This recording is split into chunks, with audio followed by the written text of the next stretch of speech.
Okay, everybody's here. I feel like I should take a picture.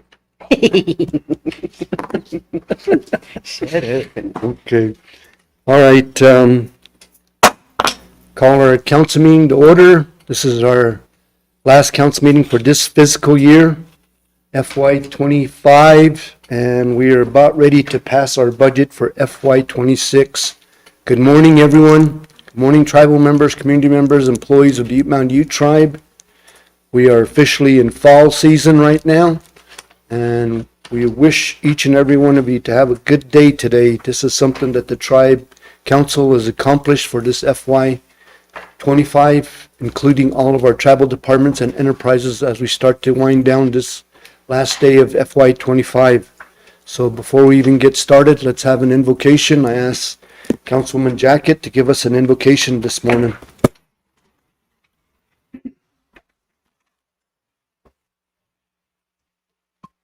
I just want to say good morning to everybody, and that are out there that are, going to give thanks for this day that Creator has given us again. And we hear Veronica say, and so I'm going to go ahead and go into my prayer. Thank you again for this day that you have brought upon us. And Abba Veronica, name council.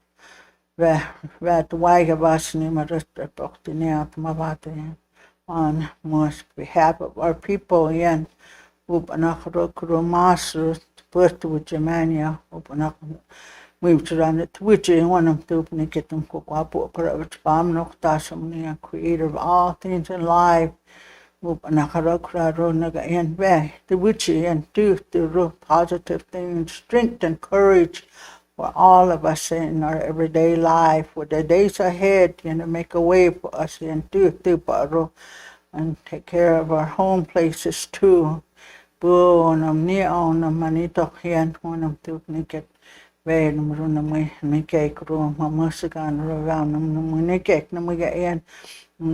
give us that open mind to make good choices on behalf of our people, behalf of our relatives, friends, behalf of the tribe, that's the when they make a way for us to through the water of life, to go to raise and Pierre Wupanum raise and Menerne, I kept something we get one of them to it. And I ask that you bless us mentally, spiritually, physically, when I'm to it.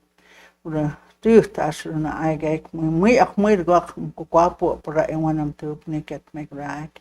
We got an tabicus, to Tabasnia, to move back most cake when push brought his kitchen man up, kitchen near up.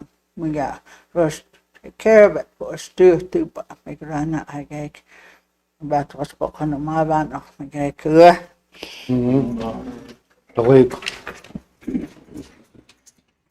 Thank you, Catherine, for the prayer to which story. Nu my after nu to which rupangan, my numero mapkat mabuche. Perket right mothers, perket mununi. Beast you, non put a mununi near rocked me, you man, you tribe, mamma. Whoop rushamin, magua wat nokoin, speak you at nokoin, manoktus or awak muners, mamos, mamawit, manokti patas, canivatam, poor mununi. Manoktus mente to whoop mava, oop, nishamin get right pat with rupara. Nunam rupimchigam runaniswis. So nu maya manuktis awich America my gas I can open ratra is. So just that prayer in general open the smite get right mothers. So thank you for that, Catherine, to which story. Roll call. Daniel Hart. Here. Austin Turtle. Here. Darwin Whiteman Jr. Here. Conrad Jacket. Here. Connie Knight. Here. Catherine Jacket. Here. Malcolm Lehigh. Here. Thank you. We do have a quorum, a full quorum here. It's good to see all the council members in the council chambers in their seats and sitting in this council chambers for a council meeting for the last one here in FY25 as we move on to FY26 starting tomorrow. So our meeting today is a special meeting for the passing of the FY26 budget. We've gone through the month of September, each one of the departments, each one of the enterprises, and the programs that we have under the tribal departments and tribal members. And we also look at the funding sources, whether they're grants, 638 programs, or tribally funded. So today, last night, we finally come to the conclusion that we're ready to move forward. So today's council meeting is to help us to move forward to tomorrow. Tomorrow's FY26 starts. There's a couple things that we'll talk about as we go through the agenda, but just want to say thank you to Treasurer, to CFO, and all the council members attending the meetings, going down there, sitting early in the morning to late at night, getting things done on your behalf, you tribal members, for our tribal departments, all the services we provide, to the enterprises that bring in revenue to keep us moving forward. So I really appreciate all the work that council's put in up to this time. So to which to ayaktat what you puvatam wukan mar pupak marus guapain to UMUT tribe mar panakar mamay tavu panakar rais state dollars rais mar mavat budget rais marus New Mexico, Colorado, Utah vat no ko pagas to ayakvat and White Mesa vat and budget rat mamos naniswis tutus mamuf to Moisville. So ulon so naik muniru nun kaktem outwastenam pupam new power munib to outwastenam. Also want to read a letter that I sent out to this is just part of the budget process as before we get into this. Representative Jeff Hurd, Representative Lauren Boebert, Senator John Hickenlooper, and Senator Michael Bennett. This is on the federal government shutdown. Tonight is the deadline at midnight, hoping that we keep moving forward because it impacts us. So I wrote this letter and had a legal drafted up and I signed off on it. We sent it off already. Dear Senate and Congress member, I'm writing on behalf of the UMUT tribe and its concerns regarding the impending federal government shutdown. As I know you're all aware of, this shutdown would be catastrophic to the tribe, the functioning of its government and services to all its community members. The tribe relies on federal funding through contracts for many of its essential services to the tribal members and the services they receive. Services from elders services, Head Start programs, food assistance for the needy families in the tribe's charter school, nutrition could all become affected if funding is halted for any period of time. The UMUT tribe receives its law enforcement from the BIA for its reservation in all 3 states, Colorado, Utah, and New Mexico. BIA law enforcement is currently underfunded and short-staffed. Should a shutdown result or cause a delay in payment, or if possible, furloughs, it could leave the tribe in a dire situation of no law enforcement services provided within its communities. If federal funding could stop, the tribe could have to fill in for making sure essential services are provided to its communities. And this won't only have the current effect, but a lasting effect, as once a shutdown occurs, all contracts stop. As we all know, this causes an ongoing delay throughout the year, even after the government resumes functions, and the tribe is often the last to receive funding in its own. On behalf of the UMUT tribe, I urge and ask for your support in approving a short-term funding extension for the federal government to avoid a federal government shutdown. If the UMUT tribe is able to provide support to you in getting the extension approved, please reach out to the tribe and it will assist in any way possible. Sincerely, Manuel Hart, Chairman of the UMUT tribe. We sent this out to the senators and congressmen as they're debating, and the deadline will be 10 o'clock our time, 12 o'clock Eastern time. So we're hoping that things will be good for us and that things will continue. They call it a CR, continuing resolutions, and sometimes essential duties, even the law enforcement, healthcare, firefighters, social service programs, these are all essential and we need to keep them moving. Right now we still have a shortfall in law enforcement, only 4 officers, and we're trying to contract for White Mesa. So really looking at how we can continue to move forward and really working with the senators and congressmen in the federal level, but also working with our state governments. Colorado Governor Polis, Governor from New Mexico, what was her name? Grisham, Lujan Grisham, and then also Governor Cox from Utah.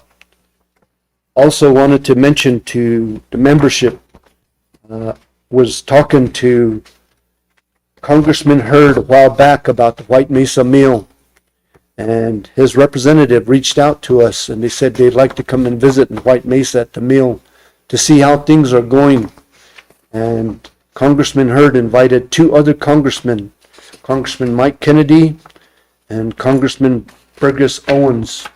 And I wasn't able to meet with them as I was up at Nafoa with Councilman Knight and CFO, and other council members went down to the Shoshone reunion. So Councilman Lehigh was here with Councilman Jacket, and they went over and they met with the congressman over in White Mesa. So this is the letter just thanking them. Dear Congressman, thank you for visiting the White Mesa on September 22nd and learning about the impacts of energy fuels, resources, the meal, and active activities impacting the Ute Mountain Ute Tribe and community of White Mesa during our meeting. The delegation offered to attend another meeting with the tribe to further discuss opportunities and solutions regarding the meal. Tribal Council would like to learn more about your interest in opportunities and solutions regarding energy fuels, resources, uranium mining and milling, and its impact on the tribe. If you are available, we'd like to meet with you at the Ute Mountain Ute Tribal Administration Building in Toyac, Colorado in November. So this letter will be going out to the congressman that came out, and we want to continue to help protect our tribal members over in White Mesa as the uranium is starting to ramp up and getting more uranium tailings coming to that community. We're still working with state of Utah on a water settlement to try to see if we can get some municipal use going straight down to White Mesa instead of taking it out of the ground. We're going to see if we can get some surface water out of recapture reservoir. So these two letters I wanted to really bring to the attention of our membership and to the council so that we continue to work and fight for our rights, and as a sovereign nation keep looking toward a better future for all of our tribal members from the youngest to the oldest. So with that, I'm going to go back to the agenda. Council members, take a look at the agenda. Is there any additions or deletions to the agenda?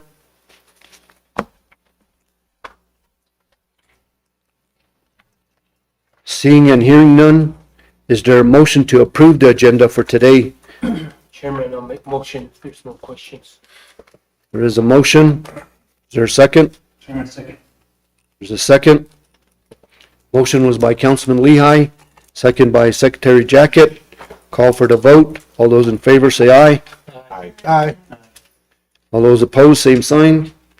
Motion passes 7-6-0. Council members, take a look at the minutes of 8/28/25. I'll do a couple more announcements. Tribal members, just to let you know that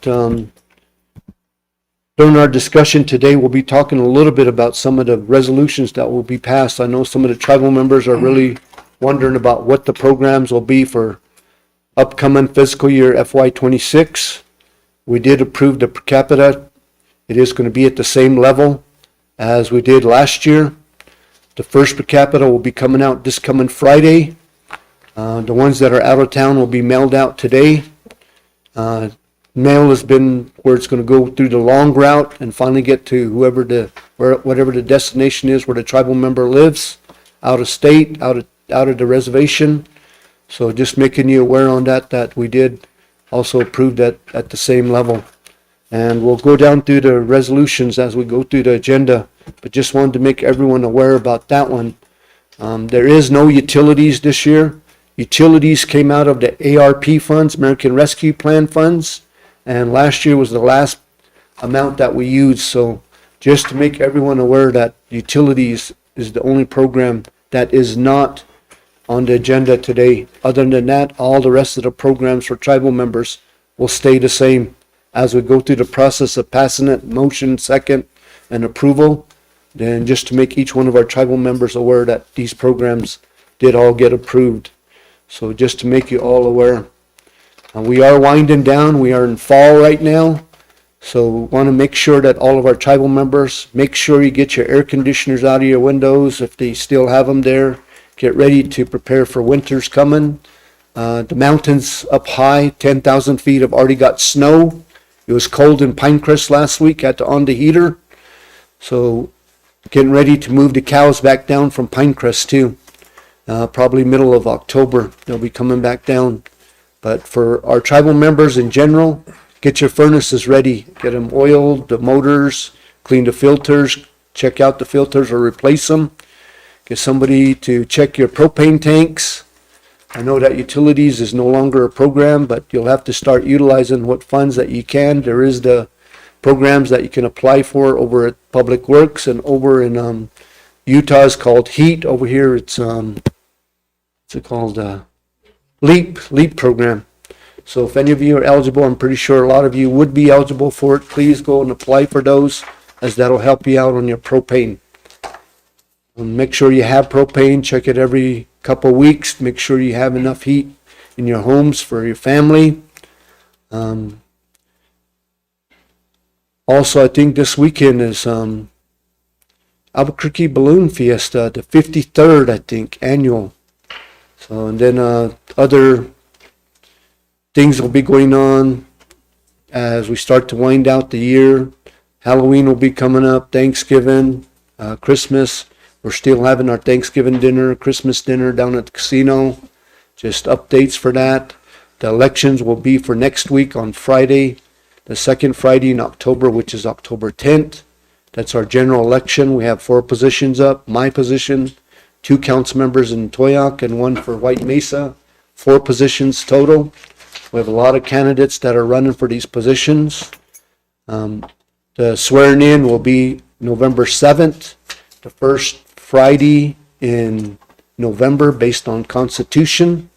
So just an update on what things and how things are moving forward. So with that, council members, is there any corrections in the minutes for 8/28/25? Seeing and hearing none, is there a motion to accept the minutes for 8/28/25? I'm gonna make the motion, accept the minutes. There is a motion. Is there a second?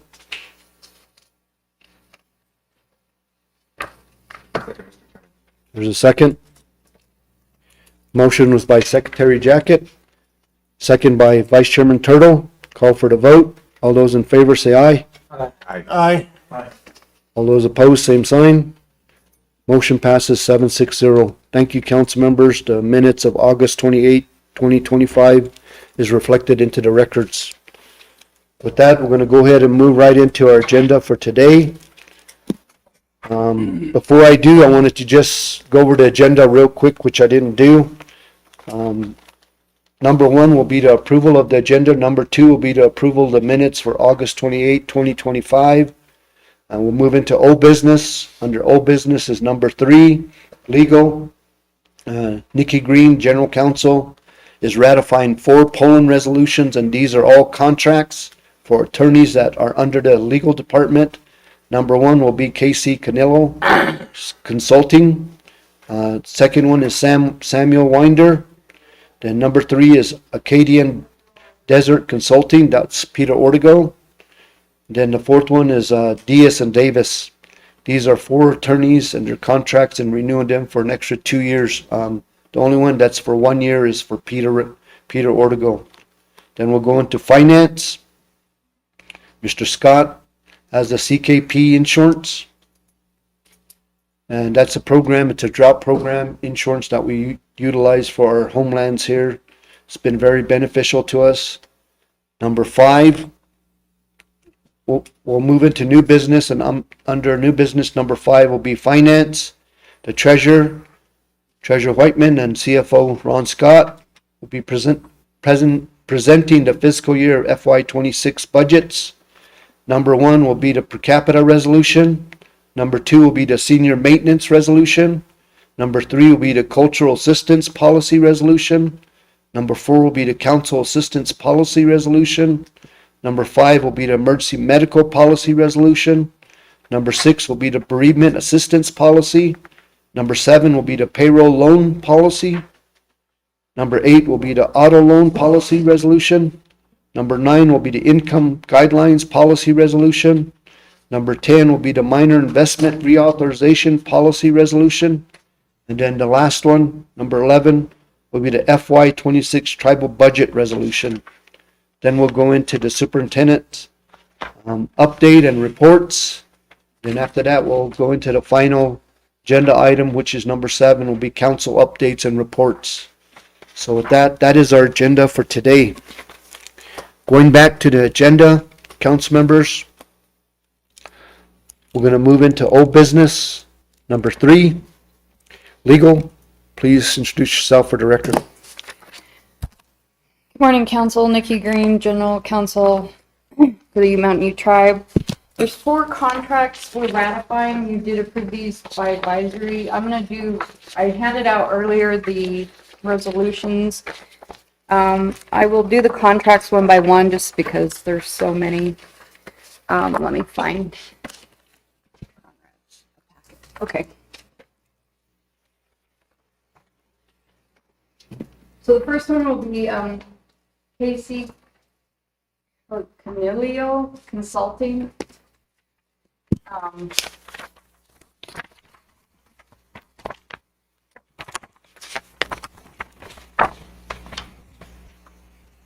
Casey's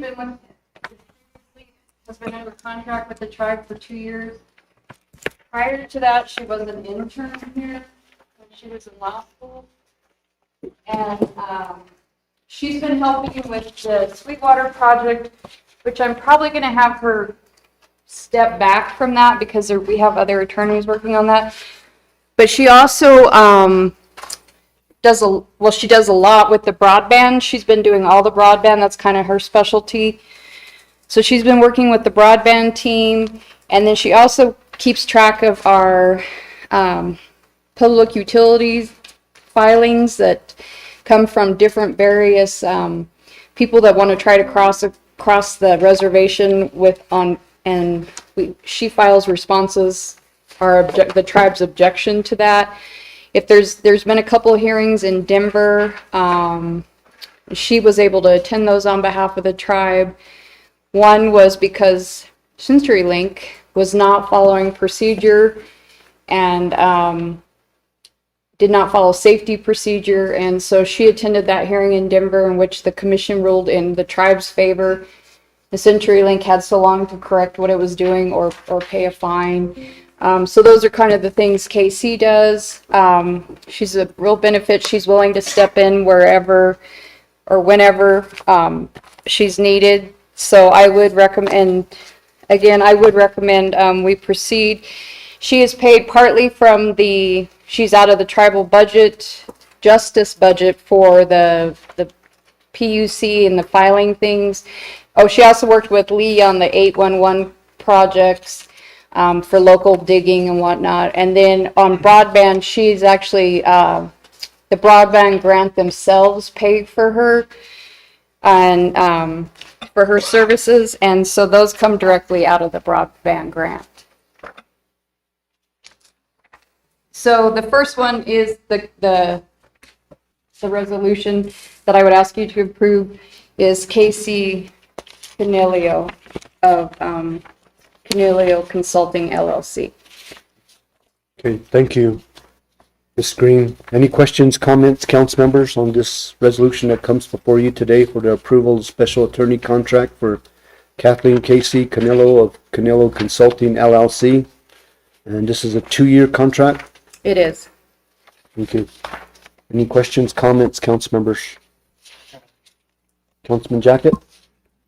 Thank you, Nikki. I like Casey. Casey's really good, especially with the Sweetwater pump back station. So who are you going to have take the major lead on that besides her? Well, it's my understanding she kind of assists Carl in drafting stuff, which she probably still will because Carl doesn't seem to have the time. He has the knowledge. So he's giving us his expert guidance. Casey will still help him draft things that need to be drafted. The lead will probably still be Peter.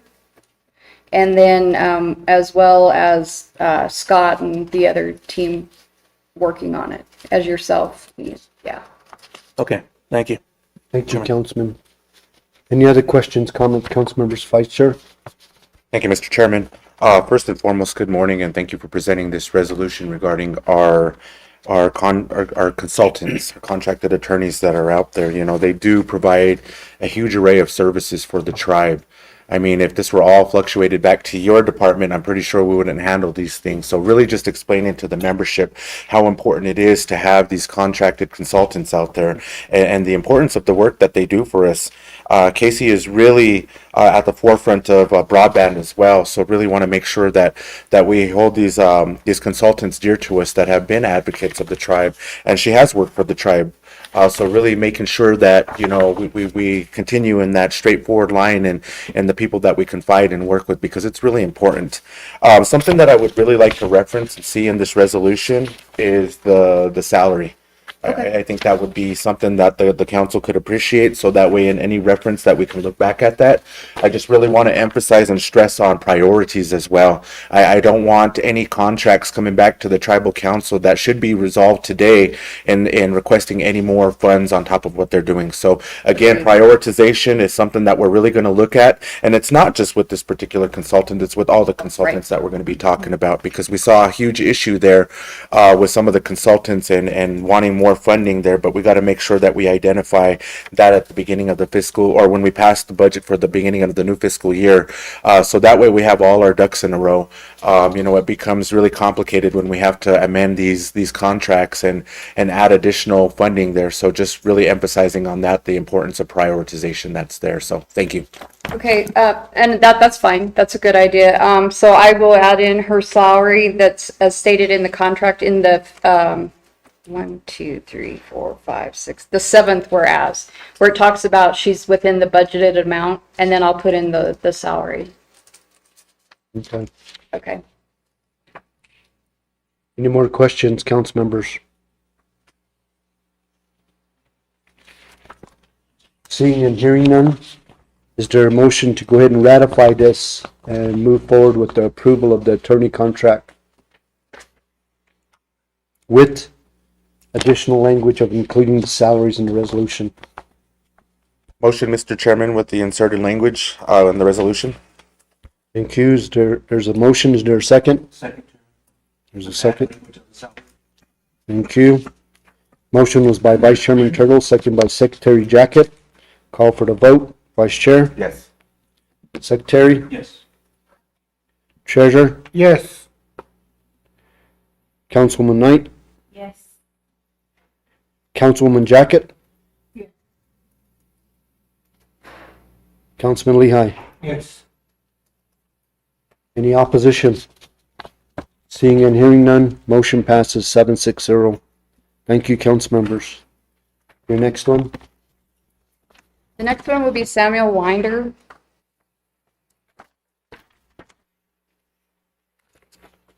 And again, this is a ratification.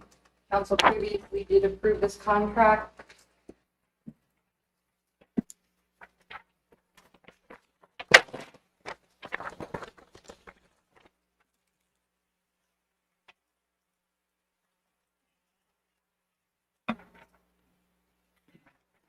Samuel, Mr. Winder is an attorney down in Albuquerque.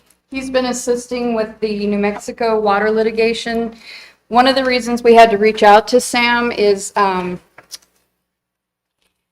the litigation in New Mexico, we have to have a New Mexico attorney on record.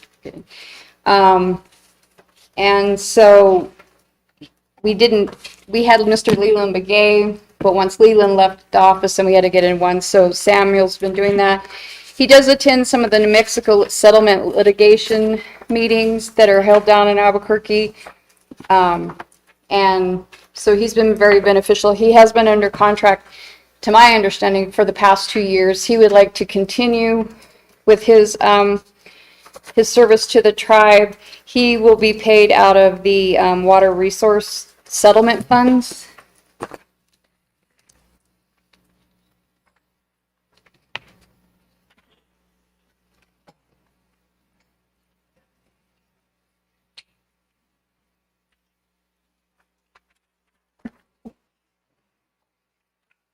And his is for a period of 2 years as well. Okay, any other questions, comments, council members on Samuel Winder, as he is helping us out with the New Mexico water litigation, and his funds come out of the water resource funds 2-year contract, and this also will include the salaries in the resolution. Any questions, comments, council members? Seeing and hearing none, is there a motion to ratify this resolution and move forward with the contract approval of special attorney contractor for Samuel Winder, current date September 30th, 2027, for a 2-year contract? There is a motion. Is there a second? There's a second.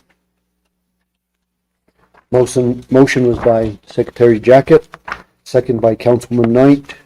Call for the vote. Secretary? Yes. Councilman Knight? Yes. Vice Chair? Yes. Treasurer? Yes. Councilwoman Jacket? Yes. Councilman Lehigh? Yes. Any opposition? Seeing and hearing none, motion passes 760. Thank you, council members. The next one? The next one is Acadian Desert Consulting, which is Peter Ortego.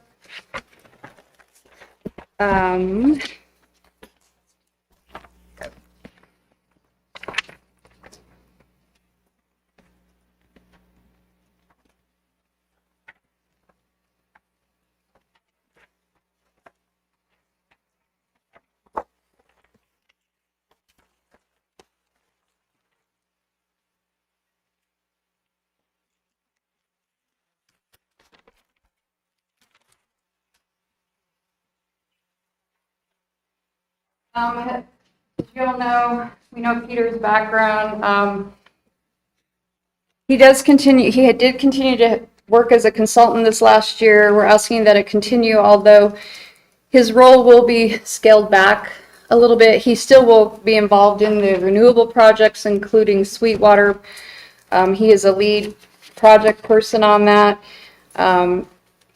He's been instrumental in helping get the lease approved with Hickory for the water for that project, or almost approved. And then he also will be continue as a water consultant. Some of the other areas he was working on, he will be scaled back because now we have an associate general counsel to assist me, but we still do need him for the water projects and the renewable energy projects. Okay. And this contract is a 1-year contract. He just requested a 1-year contract, yes. Thank you. Okay, any questions, comments, council members on the approval of special attorney contract for Acadian Desert Consultant, who is Peter Ortego? And I will add in the salary. So that'll be to the motioning party to just include that on your motion. Vice Chair. Again, this one, I just really want to make sure that we prioritize on this particular contract. I want to make sure everything's mainstreamed and straight lined for what we're doing with water. We know that water is really important. I think that's what he's really at the forefront of, is a lot of the water issues that are here, because we're seeing the complexity of those issues, not just here, but as water runs and flows through where they go. It's going to be a challenge. And it's definitely going to be a challenge, especially with Chairman Hart not being here and advocating on the water part. So we've really got to make sure that we have strong people at the forefront for this water fight that's coming up, because we saw what that looked like this past year with the lack of rainfall, and hoping that this year we get more snow precipitation that's out there that would contribute to the runoffs and everything that's going on here.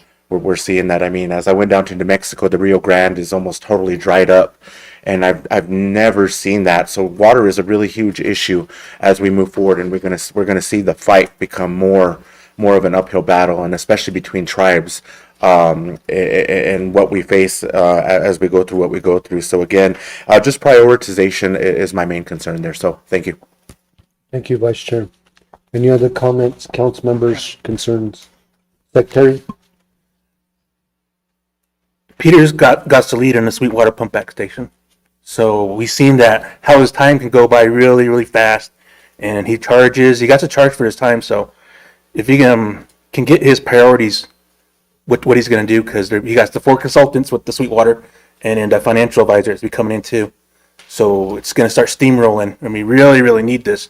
This one's in the process. It's in the first phase, and it's the moneymaker right here. So I really like for him to just prioritize, as Vice Chair said. He really needs to watch his time because we've seen what happened this fiscal year. His time is wide really fast, and yeah. So those are my comments. Thank you, Secretary. Nikki? And just to note, part of the time was because he was assisting in other areas as well. Just because since I was the only attorney in the office and then him leaving, but it's been approximately a year now. I'm comfortable in what we're doing. Bringing Megan on has been a great addition. I can already tell after a week and a half. So he will be able to focus more on the water and the sweet water, the renewable part of it. Councilman Leon? I just want to mention to the waters in White Mesa, Right. White Mesa in the state of Utah with the water coalitions at the state of in Salt Lake. We met with them, their tribal leaders, so just mentioning that too, that we need their support to work together for the water litigation or whatever's going on in Utah. So just that thought, thank you, go out. Thank you. Council members, don't forget to on your mic when you guys are speaking. Okay, any other questions, comments, council members? If not, seeing none, looking for a motion to approve the special attorney contract for Acadian Desert Council Consulting for a 1-year contract with the added language of including the salary into the resolution to the motioning party. Chairman, I make motion that I get. There is a motion. Is there a second? Chairman, I'll second. There's a second. Motion was by Councilman Lehigh, second by Treasurer Whiteman. Call for the vote. Councilman Lehigh, Yes. Treasurer, Yes. Vice Chair, Yes. Secretary, Yes. Councilman Knight, Councilwoman Jacket. Yes. Any opposition? Seeing and hearing none, motion passes 7-6-0. Thank you, council members. Thank you. The last one, again, it's a ratification of Dietz and Davis. Carl Dietz has been working with the tribe for approximately 3 years. His specialty is in hydroelectric power plants. And so he's kind of been our guider, so to say, on the Sweetwater project. Carl does get really busy, so like as I mentioned, he kind of does seem to, him and Casey kind of have a tag team going. She's really good at drafting things, but Vicky, these are resolutions. oh. Okay, Yeah, I've got 3 of them. I think the contract didn't get printed out. I got one. Dietz and Davis, the resolution, or the contract. I think just I asked, explain it. okay, I asked Terrence, I printed the wrong one out. I asked Terrence to do it, and he printed out the resolution, so I apologize. Dietz and Davis, the contract is what you saw before during the polling. It's for 2 years. And just so you're aware, Dietz and Davis hasn't used their full amount the last couple of years again, but Carl is good to have at meetings. And again, it's his knowledge and expertise that we rely on and making sure we're getting what the tribe deserves out of the hydro plant deal and moving forward. He has worked on other power plants, so that's one reason we're keeping Carl on. And his contract is a standard one. It is for 2 years. Thank you. And I apologize for that. Any questions, comments, council members on this contract? Vice Chair? Thank you for that. And again, just the insertations and maybe just to give a little bit of education to the tribal membership on where these fundings come from, because there's a lot of misinterpretation on where these fundings come from. This doesn't come from a tribal funding. These are water resources fundings. And basically they're fundings that were set aside, particularly on the water settlement, correct? That is the correct. tribe had participated in way back when. So these fundings are allowed to pay these consultants, these lawyer consultants, because I just want to get the clarification out there to the tribal members on a lot of these programs and what they deal with and the consulting fees. It's not a tribally endowed fund, but rather a resource fund that was allocated to the tribe when we got the settlement years ago. So just wanted to put that out there for the membership to know and understand. Thank you. And just to clarify, it's the and the funds can be used on any resource that the tribe is developing, but it specifically is limited to that. It can't be used for other projects or given out. It specifies that. It can only go to help assist the tribe in developing and protecting its resources. Thank you. Any other questions, comments, council members? I just wanted to say I concur with the vice chairman and our general counsel that these funds are resource funds that came out of the Animas La Plata project, and they set aside some funds that would help us. It has to be natural resource and it has to be a part of that process. There's a funding that also partners on projects that are pertaining to natural resources too. So this is funds that we've been looking at. It does not come out of tribal funds. It comes out of water resource settlement funds that came from the Animas La Plata project.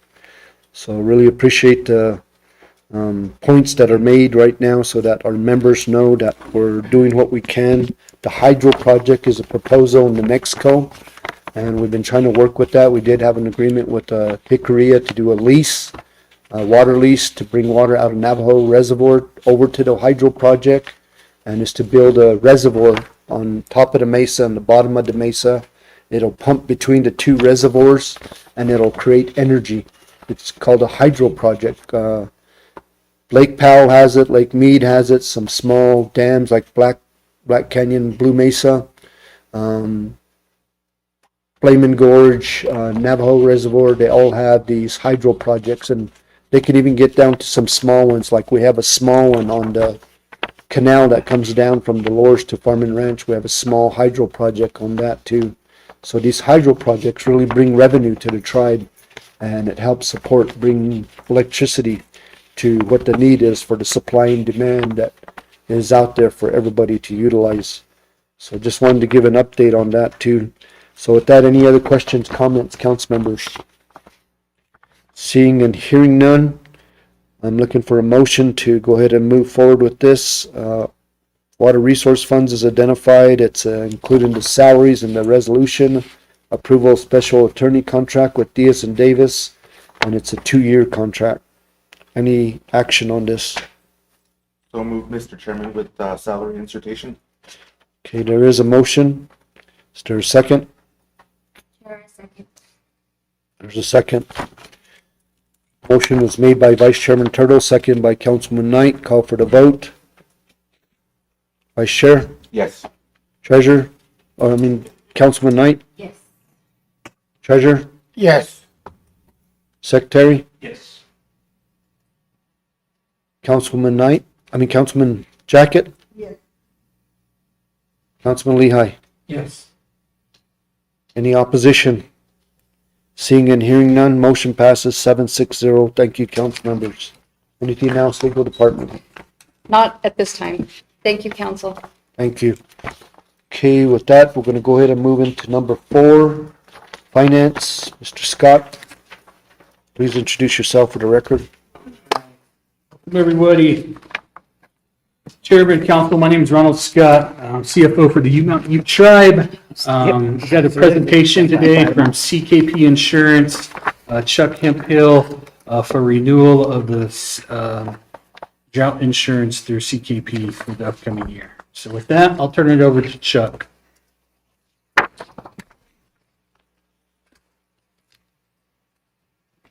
Thank you very much, Ron. Thank you, everybody.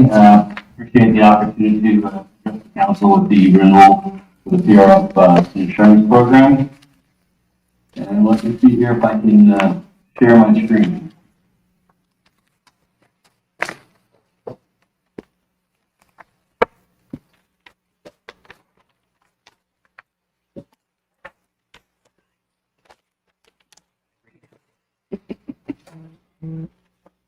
all able to see the screen? Yes. I can't tell what exactly, I got 3 screens, so hopefully you're seeing the right screen with the cover page on it right now. Okay. And here will be the table of contents. If I click on it, that's what you all are seeing. Yep.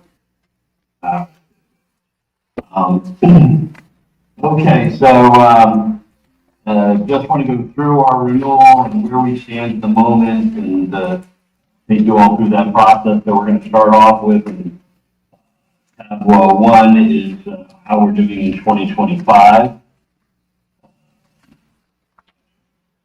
So for 2025, presently we are down in the blue number, up $362,986 for the year.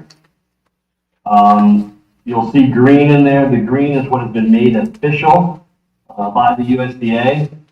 And when we had been there last, unfortunately, the council meeting had gotten canceled. So this is the presentation from the May, June, and June, July are now actually in green and official. It doesn't impact any of our numbers because we don't have coverage during that time frame. But just as a reference point that those are now official. June, July actually happened this morning. And so both of those are green. The good news is our premium in yellow of $578 was paid by our gross benefits. Right below that in the green line up to the right from the second from the bottom, $941,000, giving us a net of $362,986 so far this year. And we have, of course, August, September, which we'll discuss as we go down a little bit. And we're just now going to start tomorrow our October, November, which is actually our largest position. You can see at $1,582,000. So if we don't receive any precipitation, which I don't think that would be our goal, we would get 1.5 million in benefit, and then we have 154,000 in November, December. So since we are already up 362,000, we can get nothing but better from a amount of payments going in there. And it sounds like we probably use some precipitation as well. Overall, how we've done since we've been in the program. We have had our first year, we made 148,000. So if you look to the far left, you'll see 2022. So we had a premium of 536, gross benefits of 685,000, and we netted 148,000 in 2022. 2023 was a better year for us as far as indemnity payments. Our $525,000 premium was covered by our gross benefit of $1,057,700, and we netted $531,000. Unfortunately, in 2024, we did not have a winning year, although it wasn't the worst. Our premium of $570,000 received gross benefit of $518,000. We did have a shortfall that year of $51,190. Which Ron can probably clarify, but I believe we paid that from the sinking fund that was set up from our prior payments in 2022 and 2023. Not including 2025, that does put us up since joining the program, 629,546. And with the addition of what we're up already, we're almost approaching $1 million in benefits, and I suspect as the year ends, we'll cross the $1 million mark now that 2025 is starting to come to a conclusion. That's the executive summary of those. This next report is a little more specific. It's for the detailed report. Again, you'll see that not including the current year up on the top in the green, we are up $629,546. Then every year goes into the specifics of how we are doing. And as mentioned in the previous report, our 2025 is currently at 362. So we're at 63% return. 2024 is down 9%, and so forth, as reported in the executive summary.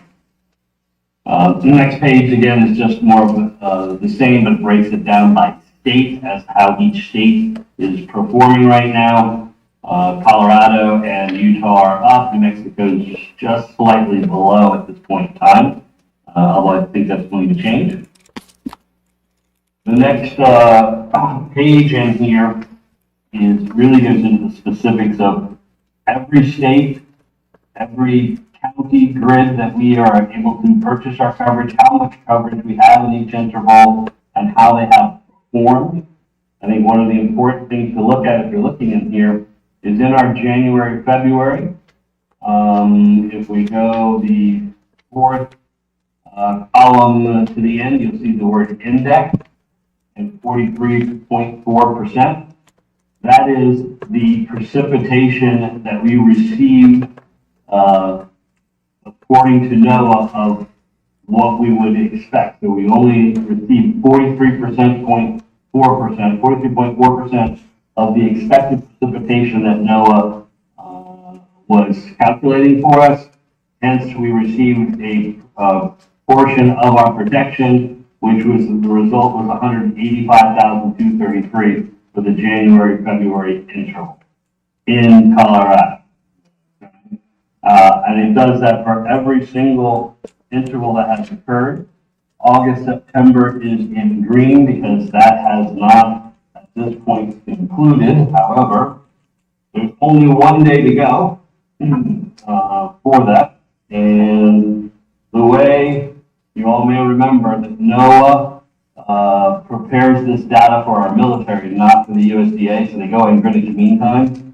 So although we're in the last day of the month, it has already ended for the purpose of this insurance. I believe it ended at 5 a.m. this morning, and that is considered to be September 30th by there. So although we don't have those numbers in it as of yet, we do know that they'll be forthcoming here relatively soon.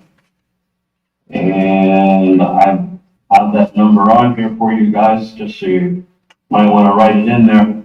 Today, with one day to go, Colorado is sitting at $49,000 of benefit. So depending on if there was any precipitation that occurred in the areas of Colorado that we have coverage in, it will reduce that 49. If not, then we would suspect it would get the 49,000 once the numbers are made official. The New Mexico number is not moving for its August, September, but again, this is just how New Mexico has done, and you see they have a pretty large October, November potential as well.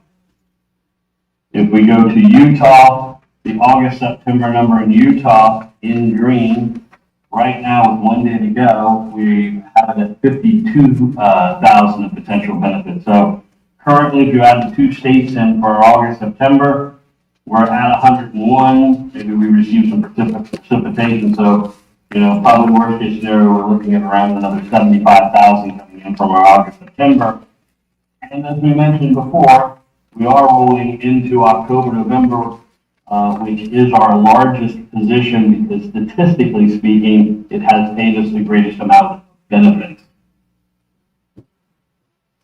So that's how we are sitting currently in 2025 and expecting to see how we end up finishing up. Hopefully it'll be a good end of the year, maybe a mix between precipitation and benefit at this point in time. Any questions with regards to where 2025 currently sits before I move on to our renewal options for 2026? Okay, is there any questions, comments, council members on this drought program, insurance drought program? Don't see any. Okie dokie.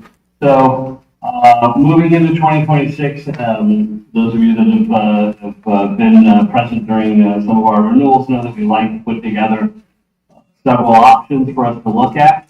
The options are listed here on the page as slight adjustments, so maybe making a couple of changes to our existing insurance coverage that we have, keeping it the same as it was last year, and of course, every other interval.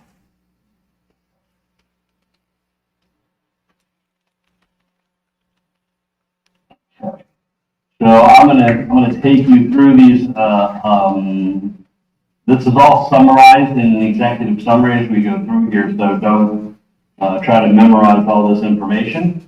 You'll see it summarized in a one-pager for you, but, slight adjustments, is, would end up, if we made these adjustments, the 10-year history, this is how it would have done in the past, which gives us some insight as to what it will do in the future. If we make those adjustments, we'd be sitting at an expected return of about 159%, 908,000 annually. Now, again, that's kind of taking the best of it. Averages, which we've always talked about, is 100% per year is what the national averages are. So that's what we're shooting to do, is 100% and a little bit better. So again, this is just one way of looking at it. If we go to how the coverage distribution is, you'll see we have January, February, March, decent coverage distribution with more emphasis on April, May, and keeping a large interest in October, November, and a fairly good one in August, September. When you look at the details of every single grid that is in here, you'll see blue and green. The blue represents last year's selections, the green would be this year. So in this particular grid, we didn't change, but remember, this is slight adjustments. So if we go down and look at grids, this is one that we would have made an adjustment on. We would have taken some position in August, September if we make a slight adjustment to this, and lessening our February, March, and October, November. So again, it's just a little bit of looking at it. We may want to tweak it, we may not. I think the suggestion is to hold the same, but we'll get to that later on. But just so you guys have a sense of the details on here, again, not moving, another slight adjustment here. So that makes up our slight adjustment number. If we go to the same as last year, one of the things you'll notice in the slight adjustment for last year is that every single one, the blue and the green, are going to be the same because it's the same outline as last year. Looking at the coverage distribution, you can see we're a little bit less than that April, May, and have distributed some of that more into the January, February, March numbers. Still have a heavy emphasis on October, November, but not as heavy on the August, September if we were to keep it the same. We did that slight adjustment last year, and we all remember, to put more emphasis in the beginning of the year and a little less in the May, June, and April, May, and especially since we were looking at one of the influences we'll talk about is what the weather pattern prediction is from NOAA. It is not the end-all be-all. To be a good weatherman, you'll have to be right 50% of the time, but it's something that's a helpful tool when making a decision as to where we want to place coverage for the upcoming year. As we talked about, every one of the grids inside of there are going to be exactly the same, the blue and the green. Third option on here is a very conservative approach where, as you look at the coverage distribution, the lines look longer, but the numbers are much smaller, as you can see in the 400s. We essentially are taking coverage on every interval, equal amounts as we can. You're a little bit off just because you can't ensure the intervals for every single grid are the same ones. So covering everything.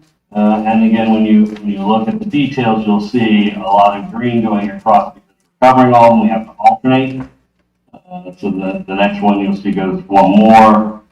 You will see there's every other interval is being covered in this one. So it's a very conservative approach as far as not taking really into consideration any other factors. However, of course, we do consider weather. We consider what last year did. How is our overall program doing in comparison to the whole? So one of the items that we talked about is weather forecasting. It's very similar to last year's, which again, I think is why I think our suggestion is to kind of hold the course for this upcoming year. But as you can see, it looks like it's going to start out the year a little bit on the, just slightly into the orange on there, and then it gets to be a little bit more that we're going to have less precipitation. So we're expecting this is March, April, May. As we move into somewhere in between May, June, we're looking to transition out of that. So we've moved out of the May, June position. We did that the year before last. Again, just the considerations as we look at all this, what we might want to do. Again, this is really, really similar to last year's prediction on the weather. May, June, July, start to creep back down there a little bit. It doesn't really come all the way to where we're at. Stays again, probably in the relative equal chances is what they're suggesting. And as we start to move back into the September, October, you can see it's coming there. And unfortunately, when we did this, it hadn't come out with September, with the October, November yet. Although they have those, and they have moved into the orange on those 2 months as well. So again, kind of fits the exact same weather pattern that we had going into same as last year. If I can move this over so you guys can see this. See? Yep. So here's the September, October, November, so that you guys can see that it is transitioning that direction. Hold on a second. Lost that. Same PowerPoint.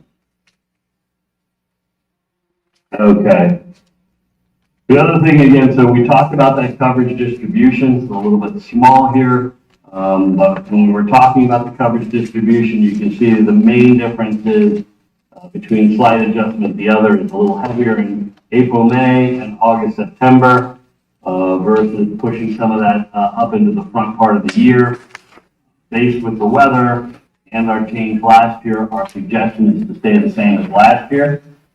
To give you an idea, we did that slight adjustment last year, and as you can see, it's proved to be beneficial. If we stayed the same as last year, which we didn't, we made this shift because of the weather and the move out of May, June. We've been down 68,000 as opposed to up 362, which we're at. Again, covering the bases of everything tends not to perform the best over time. And you can see here it's lowered at 85. So how we're doing currently is very well, and everything seems to be setting up in a very similar fashion.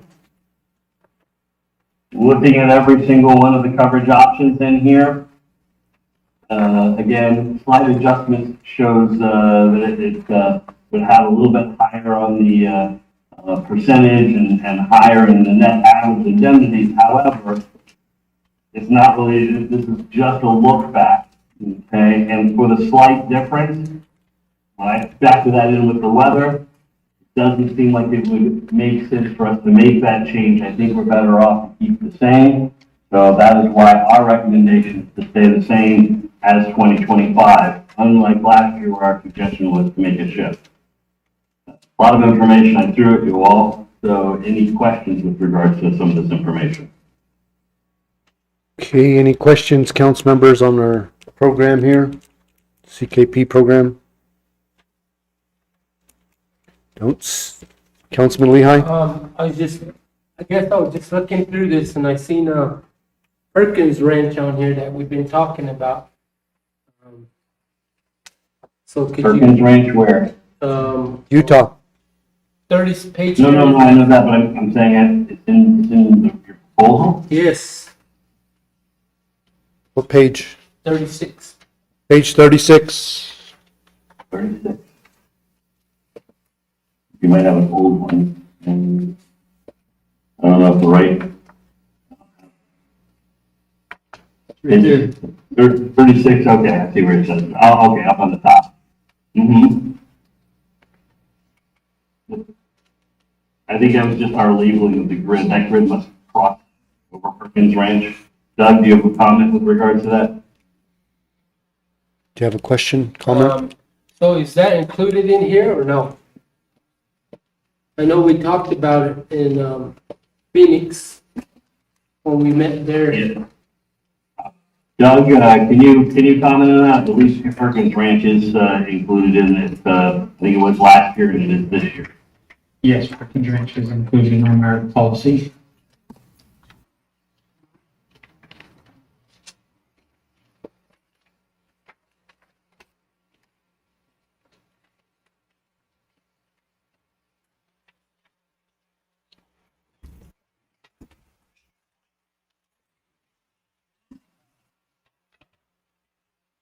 Okay, do we have any other questions, council members, comments?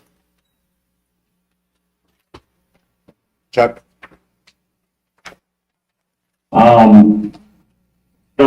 Again, if everybody, happy with the, recommendation, then the next thing we need to do is, we have an application we need to get signed so we can participate in 2026. I think we're just looking to get concurrence from the council to leave the policy the same as FY 25. Get concurrence with it, move the contract along for chairman to sign. Okay, do you guys want to wait for the chairman to get back, or do you feel comfortable moving forward with the consensus now? Yeah. Move forward? As long as CFO's good with it. Okay. Yeah. I think as we really look at what the recommendations are from the expertise, and that would be Chuck, I think we always confide in those type of recommendations as we move forward. So with that, keeping you said the insurance coverage the same as we move forward, is that something that the council wants to do? I'm looking for consensus. So I'll go ahead and start with treasurer, Yes. secretary, Yes. Councilwoman Knight, Yes. Councilwoman Jacket, Yes. Councilman Lehigh. Yes. Okay, we got a full support from the tribal council, 650, with keeping the insurance the same and moving forward with the renewal. Any other questions or comments? Chuck? No, I'm just gonna make sure, I think I reminded you guys last time we met, but, we may not have had the set date, for the, summit, next year. Now we do. Can't remember when we met last, if we had the dates on there, but, they're up there, posted now, for the dates that we want to have the next,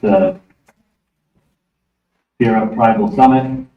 Have, some, interesting speakers, a little bit different from the year before. We have, and again, as you all remember, we're always looking for any suggestions. Actually, you all are the ones who brought a good suggestion about the introduction of the wolf last year, which Oval, one of your peers, brought, their expertise in since they had already had that experience. So hopefully that was helpful for you all. So anytime we get suggestions, which we mentioned the last one, which I think, and I don't think we found anybody to speak on it as of yet. If I remember correctly, somebody had, and I know we have a note on it, so we are trying to figure out if we could find something on that, was acid rain, if I remember correctly, something to that effect. So we're always looking for suggestions. Doesn't mean we can find somebody to get it in there, but remember, this forum is for yourselves and your peers. But I will give you a couple of interesting new speakers we got. Let me drop them in there. This lady here, she's a doctor, about talking about the feral horse issue. She's also familiar with some of the cultural issues that may come up with regards to it. So, because she also is Native American, so she gives a good perspective on some of that. And this is just her background, but she's going to talk about feral horses and what actions might be helpful to everybody. This next gentleman here that we got coming, so I drag him over here. Zach Duchamp, he was in charge of the entire FSA office, and unfortunately, that was under the Biden administration, so was an appointed position, so he's not there anymore. We haven't exactly figured what he's going to speak on, but, again, FSA program, how to access, maybe some tricks up the sleeve. We may do a panel discussion, I don't know, but saw him at the cult meeting in Minneapolis 2 weeks ago. Travel a lot. My dates get messed up. But I think he'll bring some really interesting topics to the discussion. This next one is definitely one I really like. Yeah, I don't think you guys have some of the issues that he was dealing with, but some of it's pretty interesting as well. So this is the chairman. I also met him at the cult meeting, Coalition of Large Tribes in Minnesota. And we've done a couple of things. One, which is something I've always kind of talked about, you might have heard me, is they've developed their own meat processing plan. So he's going to talk about how they did that.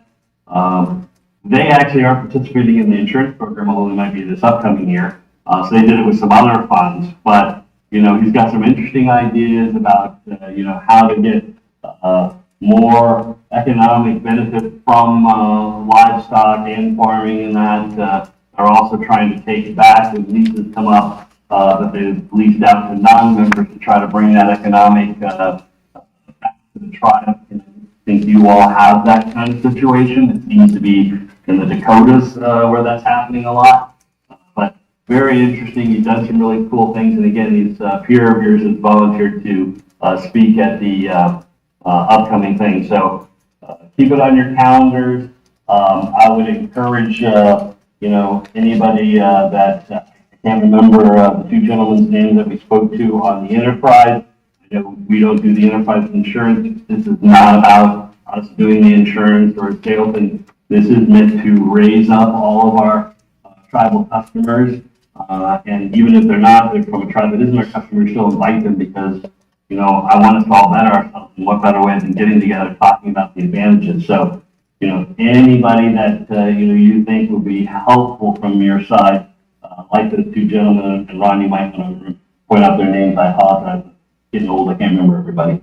But, that run the enterprise, more than welcome to come join us there because they might have some good things to tell others. This is just about everybody getting together to benefit how we're using our funds to make things better for our tribal members. Keep it on the calendar. The next one I don't remember. Gloria probably will. We're working on that book for the Ranch Raised Kids, and you all may or may not have yet. I don't know. Got your family in, but we want to make sure to try to represent Gloria. Do you know where Butte Mountain Ute is in hopefully finding a family to get featured in the book? And here's some pictures from one of our tribes, although I think they've probably got about 7 or 8 already completed at this point. Thank you, Chuck. Good morning, Chairman Hart and members of council. Unfortunately, we still have not designated an individual or family for the Ranch Raised Kids project. So hopefully members of the council can come up with someone, an individual or a family. I think this is such a great project, and I think that we can showcase the UMUT tribe in here in the book. So we're open to suggestions. Thank you. Chuck? And that's kind of the end of it. I think you guys are already members of PULT.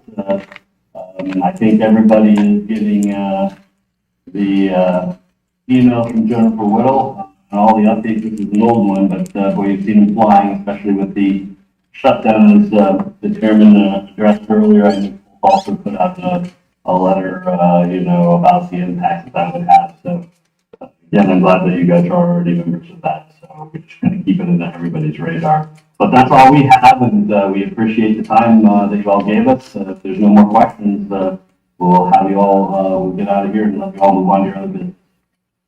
Hold on, Chuck and Gloria. We have some comments. Vice Chair?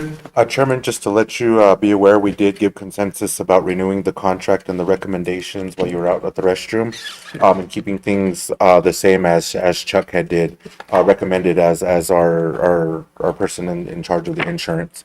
So just to let you be aware of that the tribal council did give consensus to renew the contract. This program has been really beneficial as we see the benefits not only just here on our reservation but across Indian country. It's very important that these safeguards are put into play with the situations that were going on with the lack of precipitation. We would love to get more rainfall, but again, this is just a safety net in the event we don't get those type of things. I think some of the concerns that we have, Chuck, here as we move forward and discussing the renewal of this particular contract is more interaction between CKP and the departments. So that way we develop more of how would I say, a concrete relationship. I mean, the relationship is great now, but I'm pretty sure with the comments that we heard, we can bring a little bit of things up to par, and especially the interaction and making it feel. I know you work with a lot of tribes out there, but it's important to engage in those conversations with each respected tribe so we know what's really at the forefront there.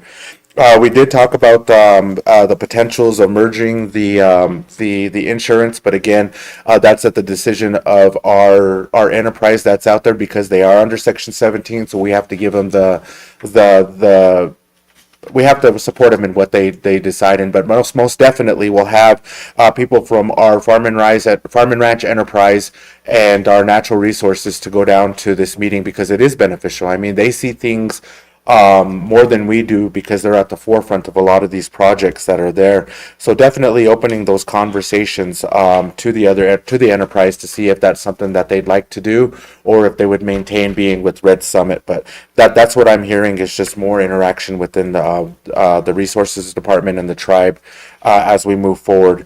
We're talking about this funding, and I'm glad to see that the tribe is making a profit on these type of fund this year for this funding. Again, that goes back to what we were talking about earlier with water resources funds and making sure, this particular program with the profit that's gained here, it's only geared to what's specified underneath the insurance allowable. So, I mean, we can't say with all this money we're making, it could be diverted to any type of other membership program because it's got guidelines. So just wanted to put that out there for the membership as they're seeing these big numbers here and really educating them on the process there. And really, it's an open door policy here. I mean, if you can get any council member here to explain a lot of these programs, I really encourage that to our tribal members because the hearsay that we hear out there kind of gets out of hand, and the information or the program is really questioned there. So I just encourage all the tribal members that have any questions regarding any of these programs to visit one of us and have that conversation so you're aware of that and you can explain it to other tribal members in the event that they're portraying any other information that's not positive or that goes along with this particular program there. With the programs, I've seen all of the tribal seals on your for the conference that's coming up, the summit. And it's really a good thing to see more and more tribes get involved. That's what it's all about, as we saw some of the difficulties our neighbors to the south are doing from the withdrawal for this insurance program. And these programs really help out. So I just want to say that to you, Chuck. Thank you for looking after the tribe and the coverages that are there because it's really been beneficial and will really help us with our food sovereignty in the event we utilize that funding in that way. I mean, we've got a lot of things coming up. We've got the market coming up. How can that play a role in there with the growth that we have there and growing our own produce or any crop that could be incorporated within our Nuchu market over there? So, I really like the meat packing idea. I think, it's important that we as tribes really band together and really give information to one another on how we overcame a lot of these challenges. I think that's one of the things that we've been talking about because we as a tribe, we have to send our cattle over to a meat processing plant, and that becomes an encumbered cost when we continue to do that. But could you imagine if we built something like that here on the reservation? And I'm pretty sure there's funding out there through USDA or other entities that could really help us, live a dream that we're trying to live here. And I think it would benefit not just our community, but surrounding communities as well, especially the Native American community, because that's what we're really trying to emphasize on it is the collaboration between Native American tribes and really eliminating the middle person there, because we see how much that could be a benefit to all of the tribes that are out there, whether they're federally recognized or whether they're state recognized, because we see those challenges that are there. But we got to remember we all face the same struggles as tribes, and really banding together and supporting one another is the message that we're trying to portray out there. I know we had some a little bit of disagreements with what had happened with the wolf, but again, it comes back to just communication and really sitting down as tribes on how we can make things better feasible for our respected communities and eliminating the middleman that's there. Again, unfortunately, the state government was the middleman there, and really trying to see how we can develop those relationships between tribal government to tribal government. We're mirroring that right now on one of our hydro projects, and we're getting really good feedback because of the collaborations that are there, and it really defines those relationships that need to be defined there. So I just wanted to thank you again for what you do, the information that you put out, and especially this program. It's really being a foresight on what we could do and utilize in the future. So again, those are my comments, Mr. Chairman. Thank you. Thank you, Vice Chairman. Any other comments, council members? Councilman Lehigh? Chuck, I just want to say thank you for all the hard work you do with the insurance and supporting the tribes. So I just want to say that, thank you. Bye-bye. Any other comments, council members? I have a comment myself, Chuck and Gloria. Just want to say thank you too. Appreciate what we're doing together in a partnership. The drought is here, climate change is here, global warming is here. Really trying to understand where Mother Nature is, and in our area here, we have livestock owners and farmers and ranchers that are going through a hard time with trying to get their livestock water and feed, and it's very becoming challenging. So this drought program really helps out in helping the tribes take advantage of things that have a shortfall in them. Sometimes it's programs too itself, but really appreciate what CKP did with the partnership with the other tribes and us included. Gloria, thank you for reaching out to us. Just this past weekend, we gathered our cattle up in Pinecrest, taking the calf crop to market. Next week, I think through the 15th through, not next week, next month, 15th through the 20th, we'll be gathering our cattle up in Pinecrest Ranch, bringing them back down to the lower elevation. And we did have the Colorado Sun up there last weekend, and they interviewed some of our tribal members on the wolf and the impact that'll happen this coming December. They might be reintroducing another group of wolves, and it might be closer to the ranch up there. So we're still anticipating some word on how that release is going to be done. But I did reach out to some families up there. They were interested in it.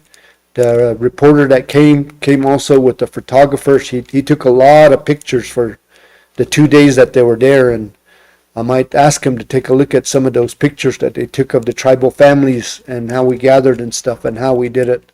But would still want to invite you anytime in the future to come to the ranch and work with the families. We do still have families that are in the cattle business and ranching, not only up in Pinecrest, but down here in the lower reservation here, both in Colorado, New Mexico, and in Utah.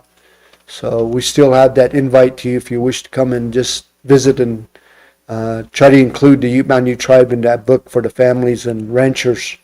So with that, Chuck and Gloria, really appreciate the partnership that we have on behalf of the UMUT tribe. The program has been very beneficial to us. So with that, thank you. Thank you. Chairman Hart, Yes, ma'am. how can I get more information regarding the Pinecrest, Just get the gathering of the cattle? a hold of me, and I'll give you my number. I'll call you a little bit later. Okay, Okay. thank you. Thank you. Bye, everyone. Thank you. Okay, we did have a consensus for moving forward with the CKP insurance for another year.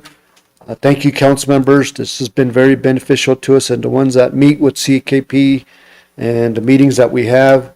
As Vice Chairman mentioned, it'd be great if CKP could come here to the reservation and actually look more at our lands, the impacts to it, because there are different areas of grazing and what type of livestock we have. We're bringing in Hereford bulls now. We're changing from Angus to Hereford, crossbreeding them so that can bring a better meat to the consumer. It's just something that we're working on right now, the different grazing areas, the impacts on the programs that we have through the farmers program, NRCS, USDA. So as we start to look at how we utilize our tribal lands here. So with that, thank you to everyone. To Wichita. Okay, with that, we're going to go ahead and move on with our agenda. Anything else, finance, No, on this? not on CKP, no. Okay. Our next one we're going to move into is new business, number 5.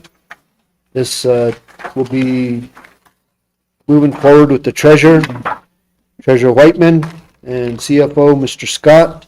And this is a presentation of fiscal year FY26 budgets. Any comments, Treasurer?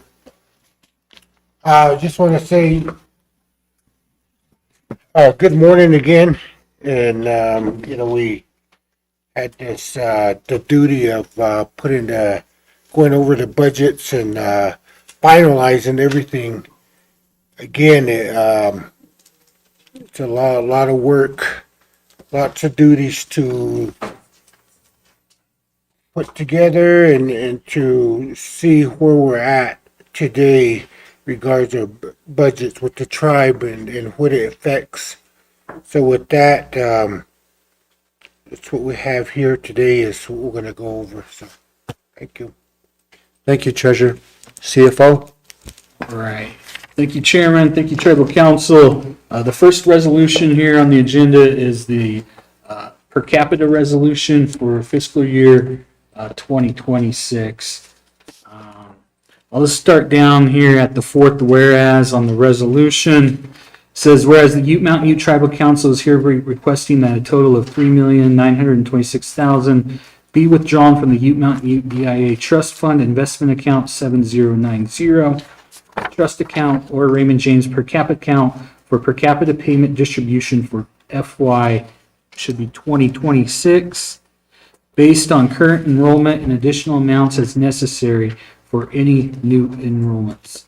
And whereas the Tribal Council, Ute Mountain Tribal Council has determined that thereafter each enrolled adult individual receive a per capita payment in the amount of $1,200 throughout fiscal year 2026, and each enrolled child will receive a per capita payment in the amount of $1,700 throughout FY26. In general, on the first Friday of each month, unless if the first Friday falls on a weekend or a holiday, the schedule is as follows. October per capita will be on October 3rd, 2025. It's $100 for adults, $100 for children. November per capita will be on November 6th, 2025. $100 for adults, $100 for children. December per capita will be on December 5th, 2025. $100 for adults, $100 for children. January per capita will be on December 30th, 2025. $100 for adults, $100 for children. February per capita will be on February 6th, 2026. It will be $100 for adults, $100 for children.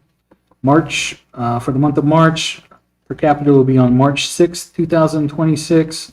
$100 per adult, $100 per children. For April per capita, it'll be on April 3rd, 2026, $100 per adult, $100 per child. On May per capita will be on May 1st, 2026. That'll be $100 per adult, $100 per child.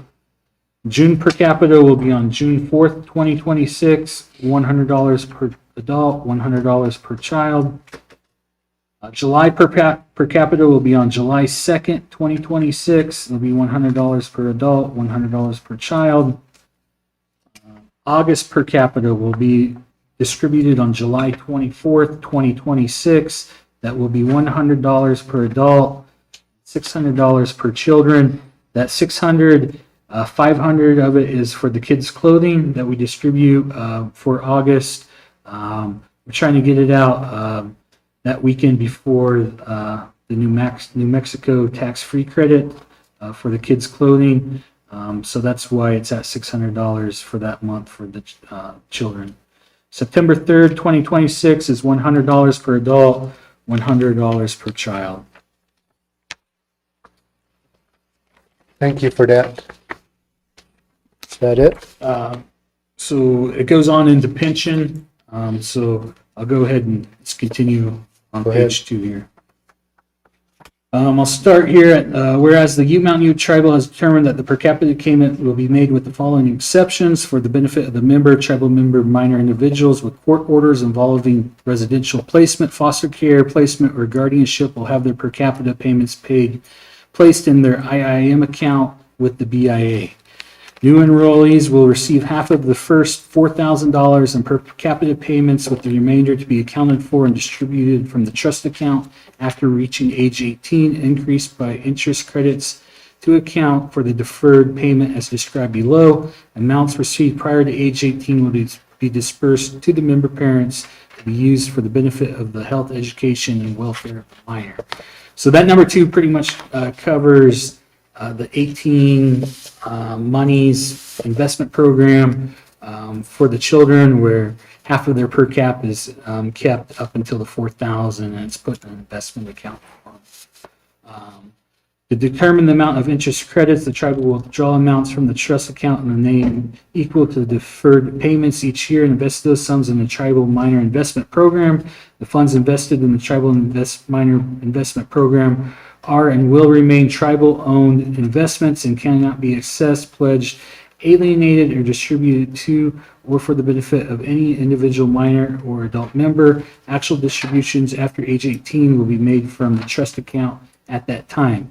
As deferred payment obligations are paid from the trust account, amounts previously invested in the tribal minor investment program for the purpose of determining interest credits will revert to the general fund unless designated for an alternative budget item at that time. Be it further resolved that the UMUT Tribal has approved senior pension payments to be paid from the trust account to eligible senior citizens 60 years of age and older on a per capita basis on the following days of each month. So this is for senior pension. Release date for October will be October 16th, 2025, amount $300. For November, it will be November 20th, 2025, $300. For December, it will be December 18th, 2025, $300. For January, it will be January 15th, 2026, for $300. For February, it will be February 19th, 2026, $300. For March, it will be March 19th, 2026, $300. For April, it will be April 16th, 2026, $300.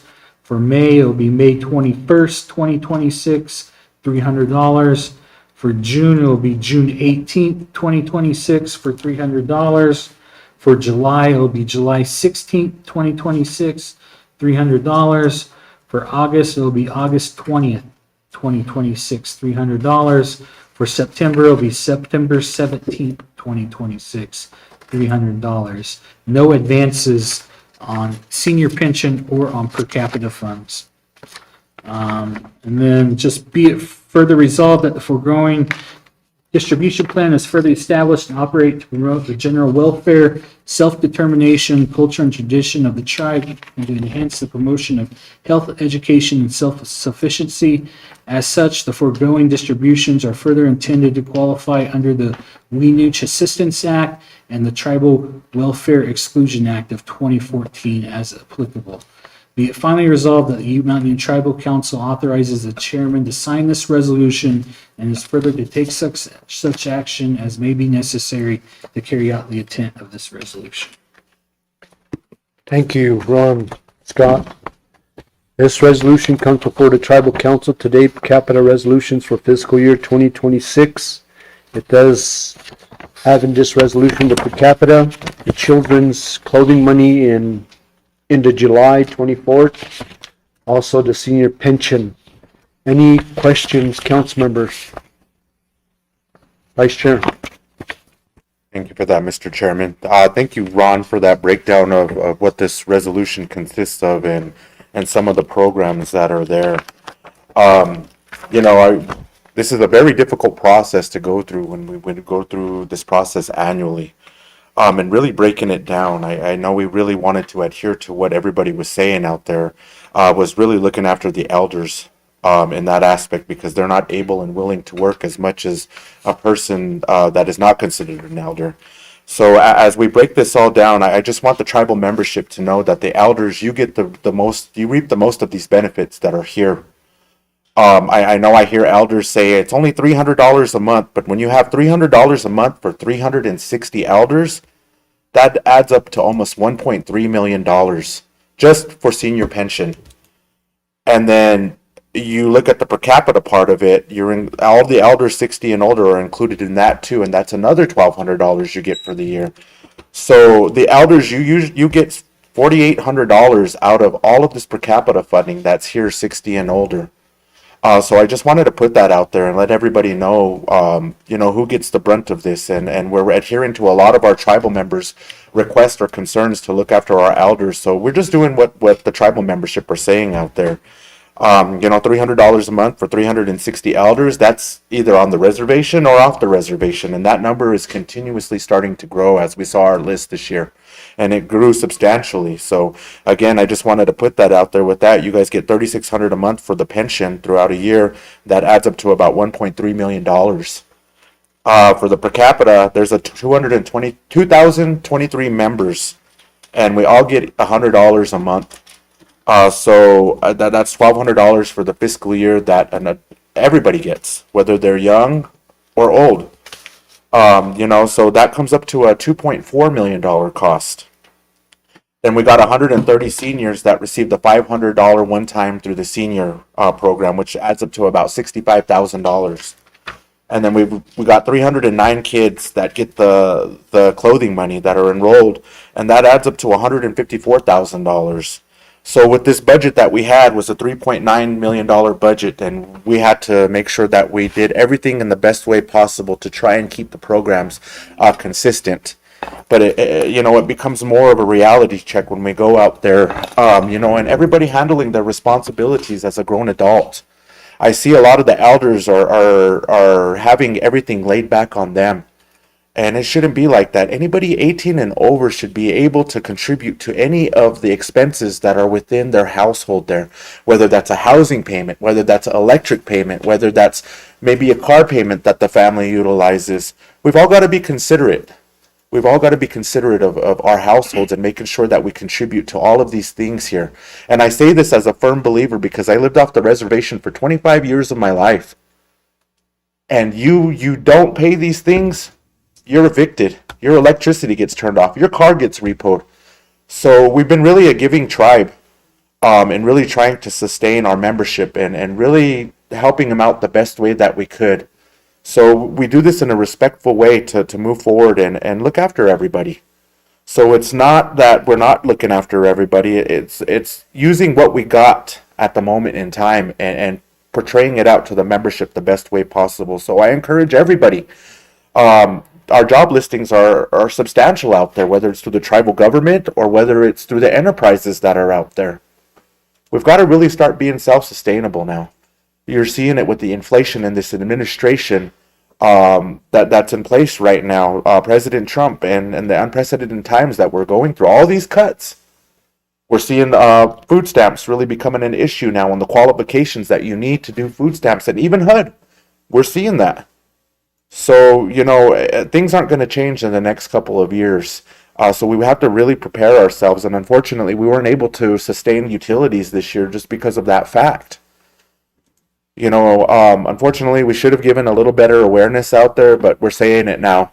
We've given the brunt of all of these programs to our tribal membership in hopes that we could turn things around within the year. It's going to be hard. It's going to be really hard, and it's going to be challenging. We did keep council assistance. So me as one council member, I'm not going to be just giving an assistance to anybody who comes and asks me. It's more of a geared program that I'm going to define myself as requiring backups. And I'm only going to be helping with utility bills now, because without the utility program, we've got to really fluctuate the way that we think. Council assistance is just not a given. It's not a piggy bank like everybody portrays it to be, because, we help a lot of our tribal members out with this council assistance, and it goes to Manurtas. So no. Now, and it comes back to each respected council member on the process that they want to adhere to. But that's something that I'm going to do, because we see a lot of tribal members hand in applications, not for just themselves, but their whole entire family. I think it's important that we sift out the importance of the needs for our tribal members by requiring them to come and speak with us face to face, because anybody can hand in a council assistance and say it's for this or that. But, we got to take extra protocols as we move forward. We are looking into all our projects, and like I say, this takes a process. Nothing just happens overnight. So really looking at that in that aspect, and hoping that, the advocacy that us council members do on a lot of these projects come to fruition. That's what's really going to be sustainable. Looking at the casino, the enterprises and their operations, how can we better those things? How can we provide more amenities to attract a lot of our patrons that pass by here? There was a talks in a program with the casino and the visitor center collaborating on some type of package, and really opening that that tourism up for people that are interested in learning about Native American culture or history, and particularly the Ute Mountain Ute tribe and the areas that are here. So we're looking at all these things in how we move forward. Casinos, really needs to be revamped, but those are things that we're talking about and looking at. The solar projects, the hydro projects, those are still on the horizon. But again, we ran into some hiccups there just because of what the federal government is going through. So there's a lot of challenges that are out there. So I say this respectively to all the tribal members that are out there. We all need to play our roles, and we all need to play our parts, and we all need to look after our elders instead of putting things back on them. And we know our elders are really loving, caring people, and they don't say anything about these things. But we hear it. We hear it. So, we have to look at things in a different viewpoint right now, because as I say, times are changing. Change is inevitable. Change is something that we always go through. Nothing's going to be the same for a number of years. And we see that, quite frankly, in the policies that we have and that we try to amend. We have to move forward with the changing times, but it goes back to really the teachings, and the core values, the morals, the responsibility, and the respect. I say this respectably to everybody because, we see it as a challenge that's out there. So, we as a council, we're working on a lot of projects right now, and it's important that we continue to work on these projects, because those are going to be the fruits that we bear in the future.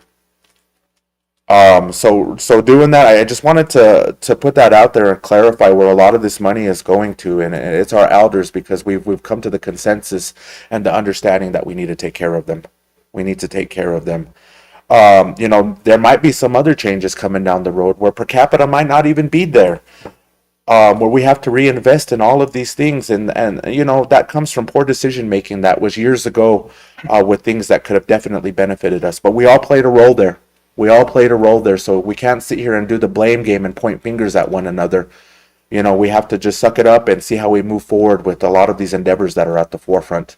It takes a lot of advocacy on behalf of the tribe and the council members and what they do.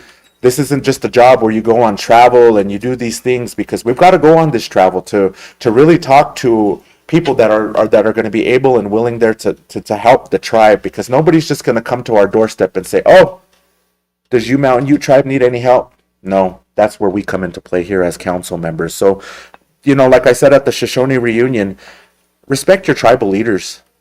They do a lot. They do a lot behind the scenes, and sometimes just because you can't see it doesn't mean we don't do it. So I respectably put that out there. We've got to get out of that mindset of being negative, because it doesn't look well when we have negativity that's portrayed from elder level all the way down. Those are something that we need to change. We as a tribe need to heal as a whole, because right now there's so much hate and animosity here, so much division, and we look at how we change these things, and it all comes back to the teachings that are bestowed in each home respectively. So those are things that we really need to portray out there. It's not all about money. It's not all about money, and people think that's what it's about. And what they don't understand is things like this medical program, things like this council assistance program. That's monetary too, but we help out the best way that we can for every tribal member that comes to the forefront if they want to come and talk to a council member. But looking at that, we try to do the best that we could, and moving forward.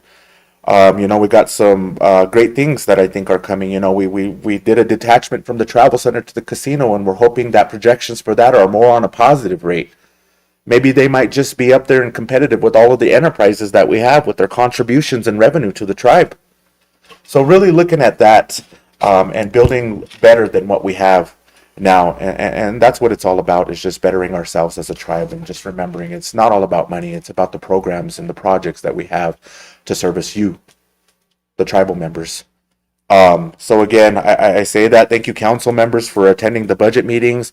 Let me tell you, with the busy schedules that we had, I thank all the council members for being there, putting their input in there and getting really recommendations as we move forward. So now it's a time to really emphasize on the projects that we got going, and figuring out how we're going to bring in more of that revenue that's here. So again, I say that respectably. Thank you, CFO. Thank you, Mr. Treasurer. Thank you, Chairman. Thank you, councils. And thank you, tribal members, for watching today's council meeting and seeing how we move forward with fiscal year 2026. Thank you, Vice Chair. Any other comments, council members? Councilman Jacket?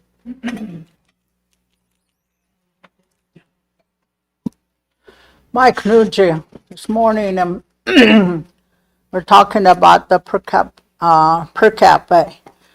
We had budget meeting for the last 4 or 5 days. It was really time consuming. We had to make an effort, sacrifice our time to be there on your behalf, Maninuji. We thought about you all, the better for the safety and for the future for Mani, for your children. In this position, you have to think about the future, not just today, but the future. It's really important that, we support your council in decisions that they're going to be making on your behalf to help you so that we can move forward. Today, things are getting hard. And we focused on the elders. I talked about elders. The elders are the most important part of our lives. They're the ones that we always go to, our grandparents, our grandfathers, and we want to make sure that they have some income. You all, Muniga, and you guys all have responsibility as an adult to take care of your elders, work for them, and because they're important in our lives. I see that. So I know I know there's people that are really upset because there's no utilities. But you know what? There's always other ways that you can go out and get that money that you need to pay for your utilities. We focused on employment. I did too. I really want to push and make sure that you all have a job, work for yourself, because that's what it is today. We can't always depend on our tribe. We can always go back to our tribe, because the way we were as people, where it was all handed to us, that's long gone. It's changing. And so we have to encourage elders, encourage your to go to work. The work is here.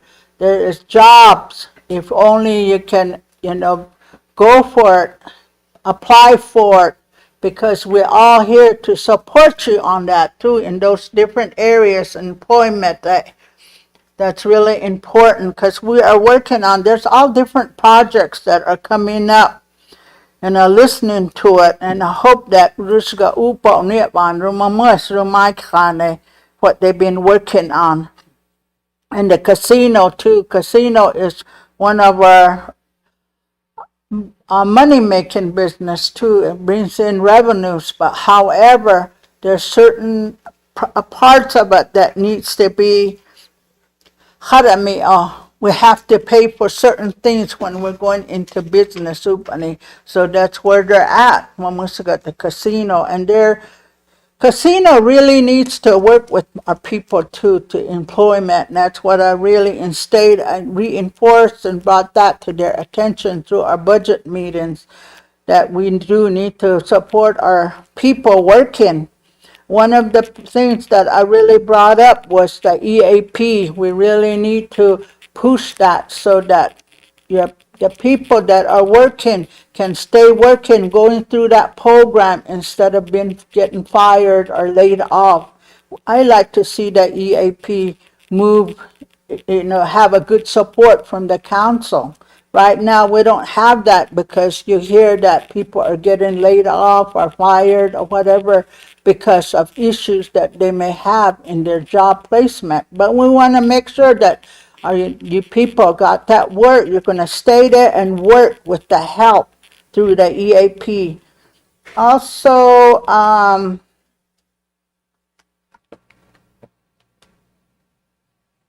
so what Austin is talking about, mas tubut sapay kuwatero, mas about elders and respect. learn to respect your leadership. I see they're really working hard, trying their best to do what is best for all of us, the way from youngest to the oldest. So we need to take that into consideration. We can't be getting mad and upset. If you have any questions, they're here. Vama Mushnika, come to us. We can talk about it. We can refer you if you need help in whatever it is that you need help in. Because that's what these service providers, these services are here to help everybody, whether it's going to be in alcohol treatment, whether it's going to be substance abuse, whether it's going to be in food distribution, whether it's going to be CHR, all that different transportation, it's here. So we need to utilize the program that is here. Go for it, do it. Don't be afraid. That's your program. You need to take advantage of it.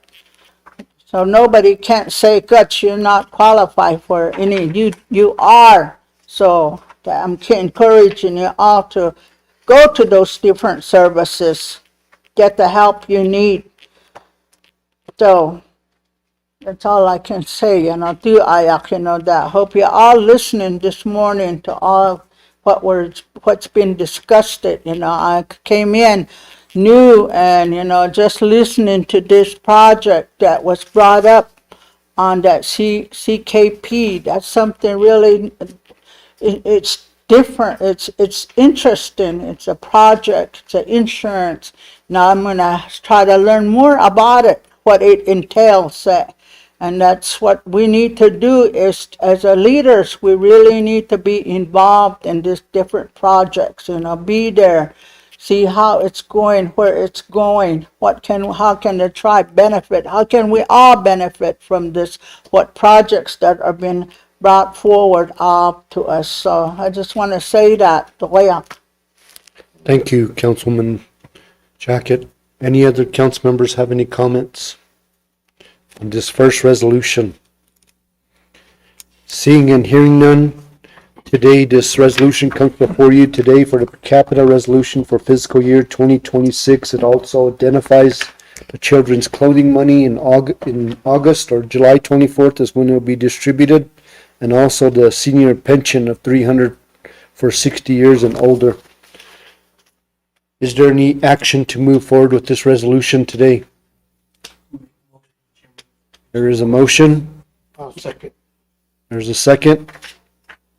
Motion was by Councilman Lehigh, second by Treasurer Whiteman. Call for the vote. Councilman Lehigh, Yes. Treasurer, Yes. Vice Chair, Yes. Secretary, Yes. Councilman Knight, Yes. Councilman Jacket. Yes. Any opposition? Seeing and hearing none, motion passes 7-6-0. Thank you, council members, and I'm pretty sure tribal members appreciate that too. Your next agenda item, Mr. Scott? All right, next one is the FY26 Senior Maintenance Policy Resolution. Yesterday, we had talks with Robert Yoder, who is one of the tribe's lawyers that we contract with. We had a meeting and went over all the policies yesterday. So this resolution is just updating any of the changes that we made to the policy and just approving it for FY26. I'll start down at the fourth whereas. Whereas continuation of the UMUT Energy Senior Maintenance Policy for FY 2026 with the changes reflected in the attached policy revision promotes the general welfare and is deemed in the best interest of the overall welfare, culture, and tradition of the tribe, and essential to the tribe reaching and maintaining minimum standards for the long-term self-determination goals of the Ute Mountain Ute tribe. Next paragraph there is this about IRS and the General Welfare Exclusion Act. We talked about that with Robert yesterday and the Weenuch Assistance Act and how it makes pretty much all these programs that are for membership non-taxable benefits. So the IRS can't come after the tribal membership for taxes based off these acts that are put into place. I'll go down to where it's be it resolved that the Ute Mountain Ute Tribal Council adopts the attached senior maintenance policy and hereby confirms that the said program shall further remain designated for coverage under the Weenooch Assistance Act, and be it further resolved the annual funding level is $65,000, which is funded at an estimated 130 tribal member participants between the age of 55 to 59 at a rate of $500 per tribal member. Be it further resolved that the foregoing program is established and operated to promote the general welfare, self-determination, culture, and tradition of the tribe, and to enhance the promotion of health, education, and self-sufficiency. As such, the foregoing distributions are further intended to qualify under the Weenooch Assistance Act and the Tribal General Welfare Assistance Act of 2014 as applicable.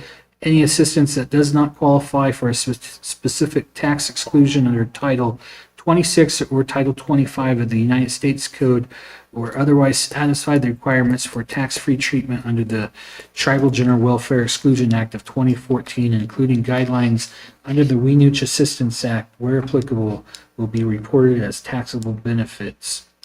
And I'll just go down to the bottom. That's other paragraphs are about more about the General Welfare Exclusion Act and the Weenooch Assistance Act. So we'll go down to the final one where it says, be it finally resolved that the chairman of the Ute Mountain Ute Tribal Council is authorized to take such action as may be necessary to carry out the intent of this resolution. And the policy is attached. It's updated on what we went over yesterday with Robert. Thank you, Mr. Scott. Any questions, comments, council members? Seeing and hearing none, this resolution comes before you today for the senior maintenance. This is for the 55 to 59-year-old. Does identify the number of members and amount for FY26, and it is at $500 per tribal elder between the age of 55 to 59, a one-time during this fiscal year of FY26. With that, is there any action to move forward with this resolution that comes before you today, council?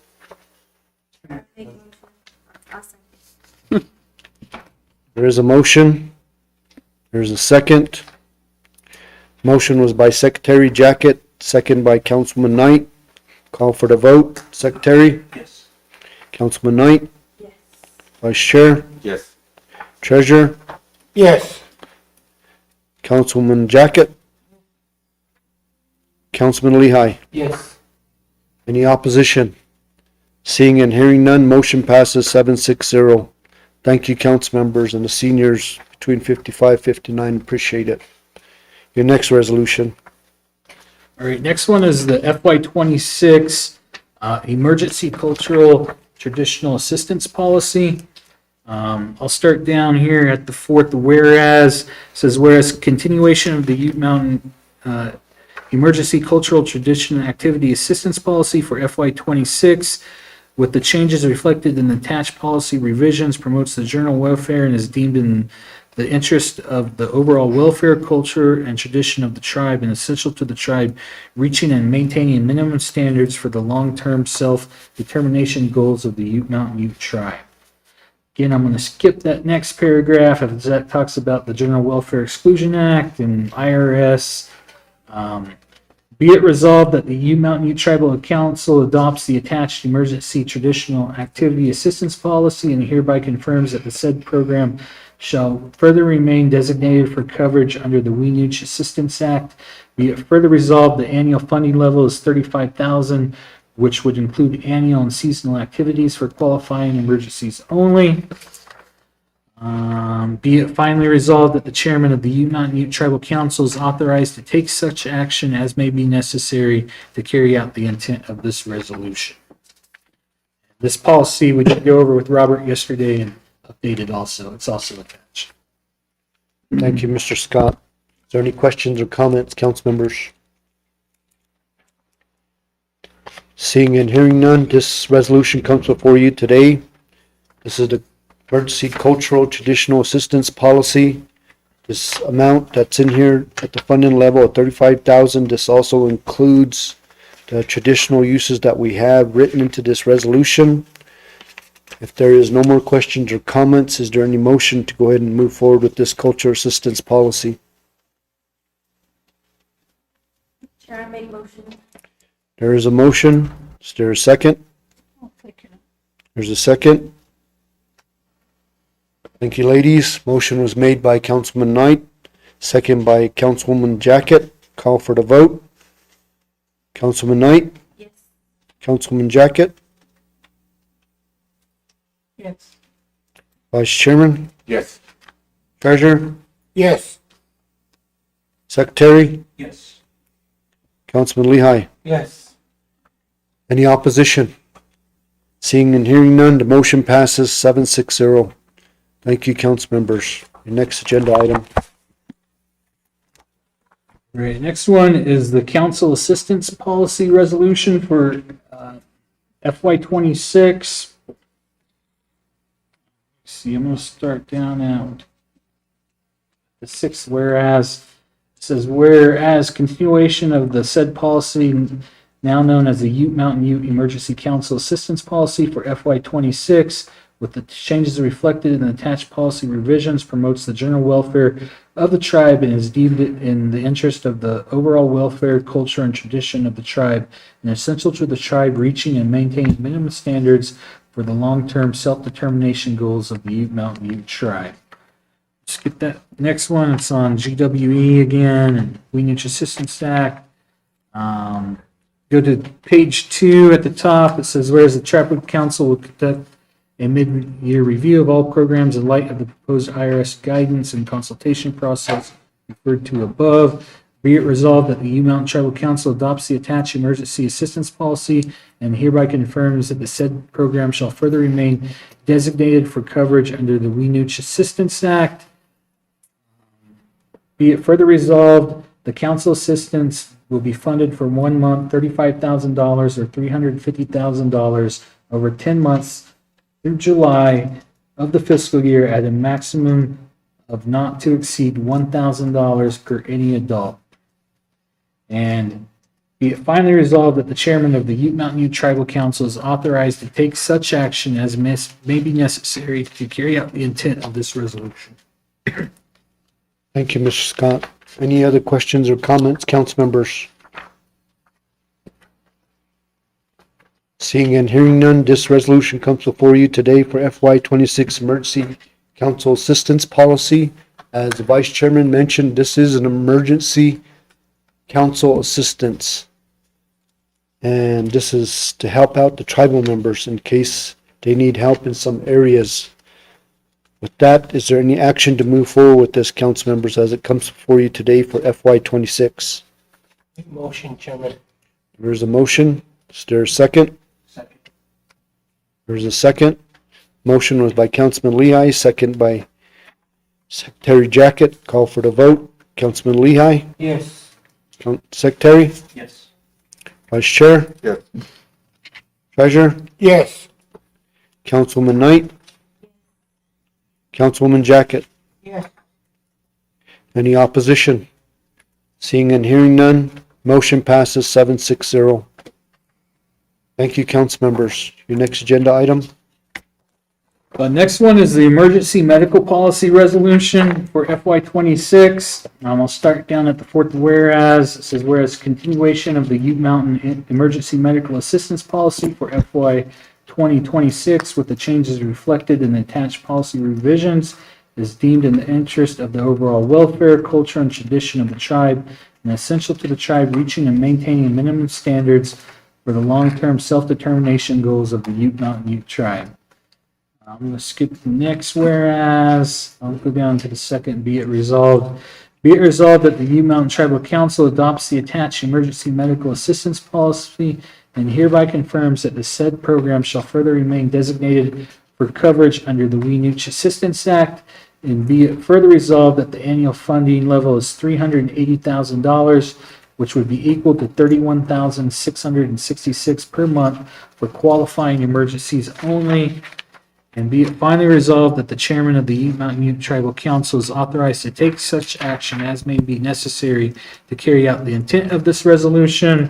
Again, the policy is attached.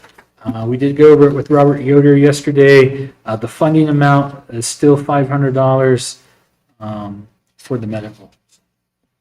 Thank you, Mr. Scott. Any questions, council members? Vice Chair? So again, good morning, everybody. Just to kind of reiterate on the medical emergency program, this really covers just eyeglasses, contact lenses, hearing aids, walkers, canes, and really helps tribal members get to appointments in the event that they're needing that. I know there was a lot of concern about maybe medical bills, but unfortunately that's not allowed within this program here. It is $500 for tribal members, but this is one of those programs where it's a first come, first serve, and it's not guaranteed to everybody. It's just the utilization of this program. So I just wanted to emphasize that to the tribal membership out there. Everybody's done so well with this. I don't think we've ever exceeded that amount. We've came close to hitting that mark, but just to let everybody know that this isn't a guaranteed program. This is a first come, first serve. So again, we hear those comments that are out there, those questions, those concerns, and just ask member services and they'll be able to enlighten you on the guidelines more in depth of what this particular program pertains to. Again, just to be respectful for the staff, we do ask that there's maybe a 2 to 3 day processing period. So it really comes back to the responsibility of the tribal members submitting their appointment request in a timely manner. Sometimes we get those situations where tribal members do it at the last minute and expect something right then and there. But we've got to be, we've got to be respectful to the process that's there. And it does take some time away from some of the things that they're doing when those type of situations arise. So just wanted to put that out there on what this really entails to as far as the medical program. So thank you. Thank you, Vice Chair, for that. He's exactly right. If you have an appointment, please, we encourage you to do it 2-3 days ahead of your appointment or a week, because it takes time, because we have a lot of other things that finance has to do with payroll, other things, vendors, our capita, our senior pension. We have a lot going on in finance, so Vice Chairman is hitting the nail right on the head, saying, please turn them in a week ahead if you can, and get your appointment slips. This one is really looked at from an audit side too, so we also ask respectfully, bring your appointment slips, so that way we can, when it does an audit, then we know that we're giving you the money that you're going to your appointments. This is only to help you to get from point A to point B, trying to get you there in a good way, but also it covers your glasses, contacts, walkers, canes, things of that nature. And it will not pay for any kind of medical bills, things like that. That falls on Medicaid, Medicare, IHS, or your medical coverage if you're an employee. So with that, any other questions, comments, council members? Councilwoman Jacket.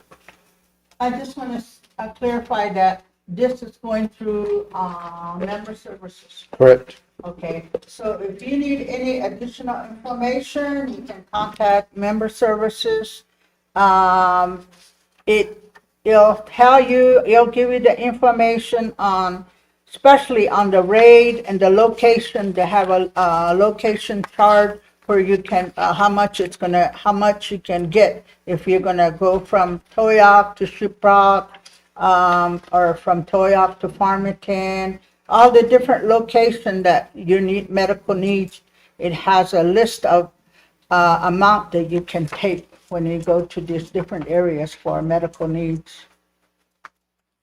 Thank you for that. That has been in place. It depends on where your appointment slip is. The local ones are not that much. If you're going to Grand Junction, Denver, Salt Lake, those are a little bit more.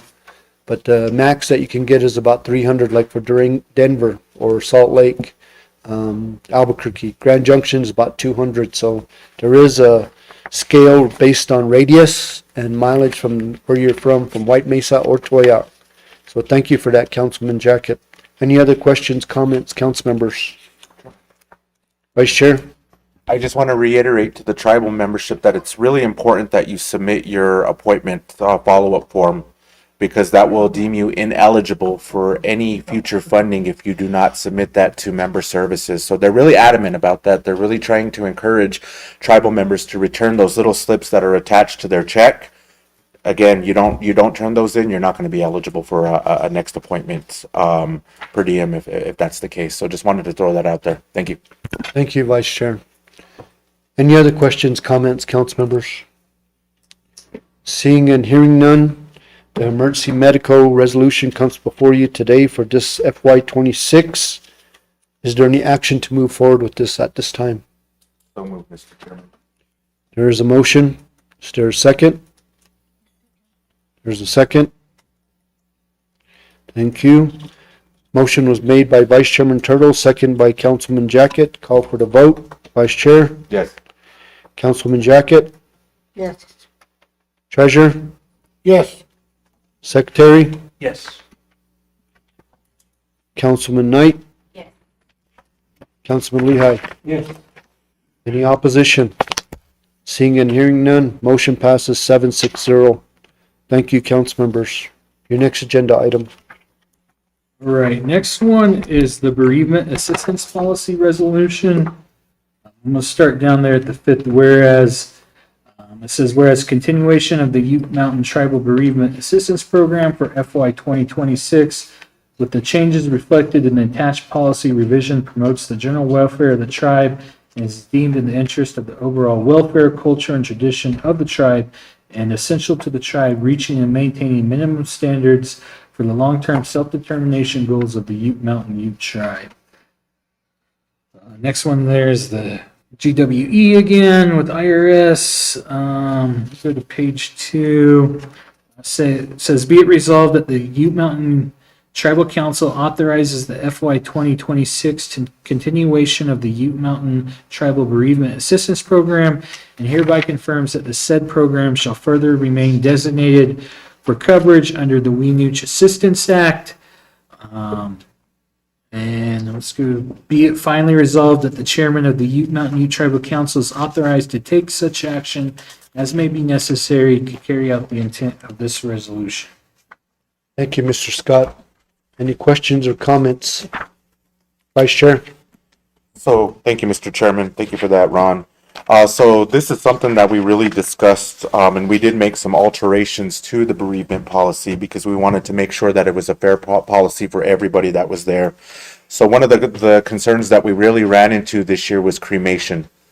We're hearing sides that we as Ute people, we don't do that, or we, in times changing or modernized. So we have to include a lot of these things that are being brought to the forefront of a lot of these policies that are in effect for the Ute Mountain Ute tribe.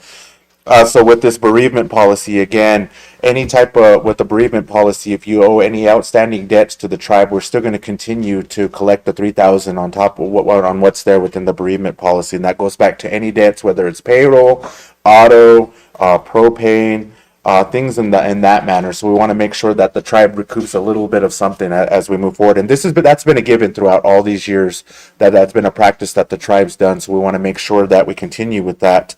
But we did make a change to the cremation service. It's up to $12,000. So it's a little bit less of a cost than what it would be for a traditional burial or a regular burial that a lot of the tribal membership partake in. We saw the excess funding that was there and the misutilization of some of those fundings, but we wanted to make sure that we really streamlined everything in a good process so that way it's fair for everybody across the board. So it's going from $15,000 to $12,000 for anybody that or that wants to go through the cremation process, and then it'll go according down to the age limits that are specified under there as well. I do want to reiterate something that's in policy there. Any remaining unspent funds, the tribe will go ahead and reincorporate that back into the tribal funding, and it will not be eligible for any type of probate hearing because this is a tribal insurance policy for our tribal members, and we want to make sure that whatever's not spent or unused in that negative way is really recirculated back into the tribal funding that's there. One thing that we did update on the funeral expenses is the memorial dinner amount up to $500.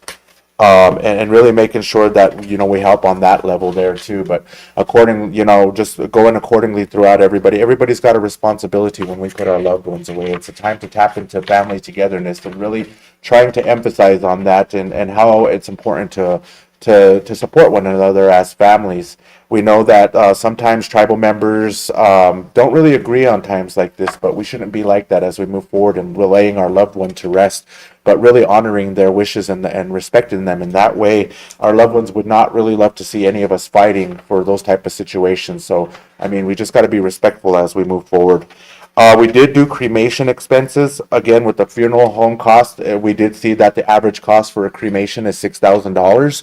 So we wanted to make sure that we maintained around those numbers that are there. And like I said, it's substantially less than what would be a traditional funeral. So we wanted to make sure that we didn't put anybody in a position where there's going to be disagreements or argument on potential funding that's available there, but rather utilizing it within the policy that has been updated here. So with the cremation, that there's a $6,000 expense for the funeral home, travel expenses for designee and family members, and that's calculated by the federal per diem rate. As well as lodging and plane tickets that would be available there too. And it goes back to whatever funding is available and what consensus those families or the person making these decisions allows within those costs. Memorial dinner, again, we had to specify that the tribe will help with up to $500. Again, that comes back to the responsibility of the mourning families and that are going through the bereavement process there and making sure that it's a fair rate for everybody across the table. Again, pawn recovery, we're still doing that for the deceased, but that's just specifically geared for the deceased. Sometimes we get these requests for tribal members that are designees for these things, trying to pay for their things, and that's not allowable there. It's got to be underneath the tribal member's name and doing these things. And like I said, times change, and we need to make sure that we are up to date with a lot of these policies that are here in the event that we've missed something in prior years. So that way it's in black and white, because I know a lot of our tribal members say, where is it in policy? So if you got any questions about the bereavement policy, Member Services definitely has that, and you're more than welcome to confide in them or any of us council members on what that bereavement policy is or any updates within that policy. So again, thank you, Mr. Chairman. Thank you, Vice Chair. Any other comments, questions, council members? I just wanted to add on to the Vice Chairman's remarks. We would encourage a lot of our tribal members. I know that some of you might be going through some health problems or concerns.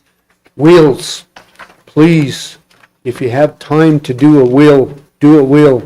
For 10 years, we brought some Wheels project, and they've been here in Toyac and in White Mesa and in local tribes. I think this year is over in Southern Ute. We had working with the university to come down to write it. I know it's not something that's very easy, very hard to do sometimes, but when it comes to somebody passing away, we don't want our relatives or our children or fighting over things that you have as assets. You want to be able to say, do it respectfully. This is the way I want it done. And then whoever has this will, then we follow what it is. Right now, we need to try to look at that, and we need to identify a designee. Who's going to be the one running your funeral? Who's going to be the one signing off on all the paperwork? And then it's not up to the tribe, it's really up to the tribal family of the person that passed away to appoint a designee. It doesn't have to be one, it could be two, but they have to take care of it. And that's what this policy is about. It's a life insurance policy that takes care of the person that passed away and what assets that they had or bills that they had. But the main thing is to put them away respectfully. Whatever wishes that however they want it done. That's why we ask respectfully to all of you. Please write a will or something that says, this is how I want it done.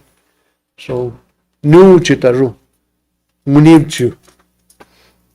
Always to na maike amav, will in my pervichak maras, ak nivani, ru wishtru, paper Montu momo pet wochu pervichak maras quad pen kanyak maras kwawan. We brought into this cremation. They don't do that traditionally, but sometimes under certain circumstances, sometimes they do cremation. But traditionally, we always do a traditional funeral. Find out who's going to run it. Quad patak maras. So, always to nam muni murnuni. When you get to that point, it has to be the family, the tribe, Mamtatwachi, we support you in the program, but it's up to many families you. So just putting that out there too. So always to Namuruwata.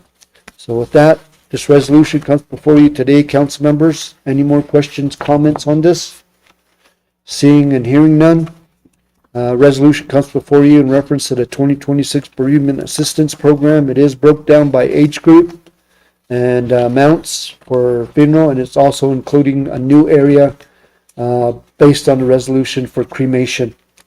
So with that, if there's no more questions or comments on it, is there any action to move forward with the bereavement assistance program for FY26? So moved, Mr. Chairman. There is a motion. Second. There's a second. Motion was by Vice Chairman Turtle, second by Secretary Jacket. Call for the vote. Vice Chair, Yes. Secretary, Yes. Treasurer, Yes. Councilman Knight, Councilman Jacket, Yes. Councilman Lehigh. Yes. Any opposition? Seeing and hearing none, motion passes 760. Thank you, council members. Your next one, Mr. Scott. All right, next one's the payroll loan policy resolution for FY26. Down there to the fourth whereas, it says whereas the Ute Mountain Tribal Council has reviewed the attached policy related to payroll loans and has determined that it accurately reflects their direction in this area, and be it resolved that the attached payroll loan policy is intended to establish a bona fide loan arrangement which is legally enforceable by and for the benefit of the Ute Mountain Ute tribe. Without limitation, each loan shall include an unconditional promise to repay at specified dates any interest due in principal. The tribe shall possess the right to enforce repayment. Loan amounts shall be established upon reasonable ability to repay, and the arrangement shall be documented in a manner consistent with its treatment as a debt to the tribe. And whereas be it further resolved that the Ute Mountain Ute Tribal Council adopts the attached payroll loan policy, and be it resolved, the chairman of the Ute Mountain Ute Tribal Council is authorized to take such action as may be necessary to carry out the intent of this resolution. And Thank you. A policy is attached. Went over that with Robert yesterday. Thank you, Mr. Scott. Any questions, comments, council members? We did bring this to the attention of council last year. We did reduce it from what it was originally to 1,000, and it's only for Ute Mountain Ute tribal employees, Tribal members also. tribal members. So with that, if there's no more questions or comments, this resolution comes before you today for FY26 payroll loan policy. Is there any action for it? Motion, Chairman. There is a motion. Is there a second? I'll second. There's a second. Motion was by Councilman Lehigh, second by Councilwoman Jacket. Call for the vote. Councilman Lehigh, Yes. Councilwoman Jacket, Yes. Vice Chair, Yes. Treasurer, Yes. Secretary, Yes. Councilwoman Knight. Yes. Any opposition? Seeing and hearing none, motion passes 760. Thank you, council members. Next agenda item. Next one is the auto loan policy resolution. Start down there at the fourth whereas. It says, whereas the Ute Mountain Tribal Council has reviewed the attached policy related to auto loans and has determined that it accurately reflects their direction in this area, and be resolved that the attached auto loan policy is intended to establish a bona fide loan arrangement which is legally enforceable by and for the benefit of the Ute Mountain Ute tribe.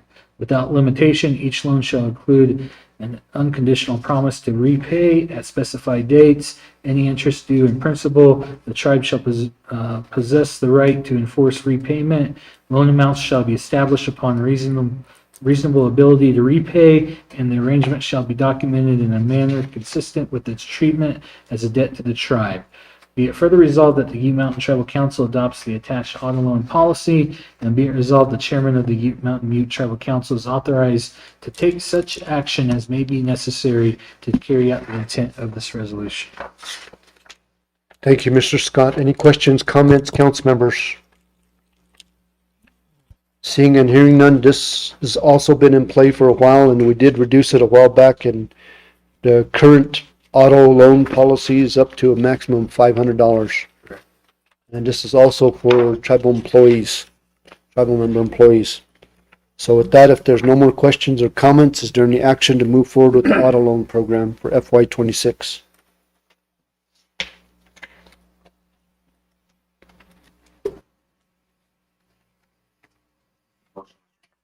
There is a motion. Is there a second? Secretary, did you second? Thank you.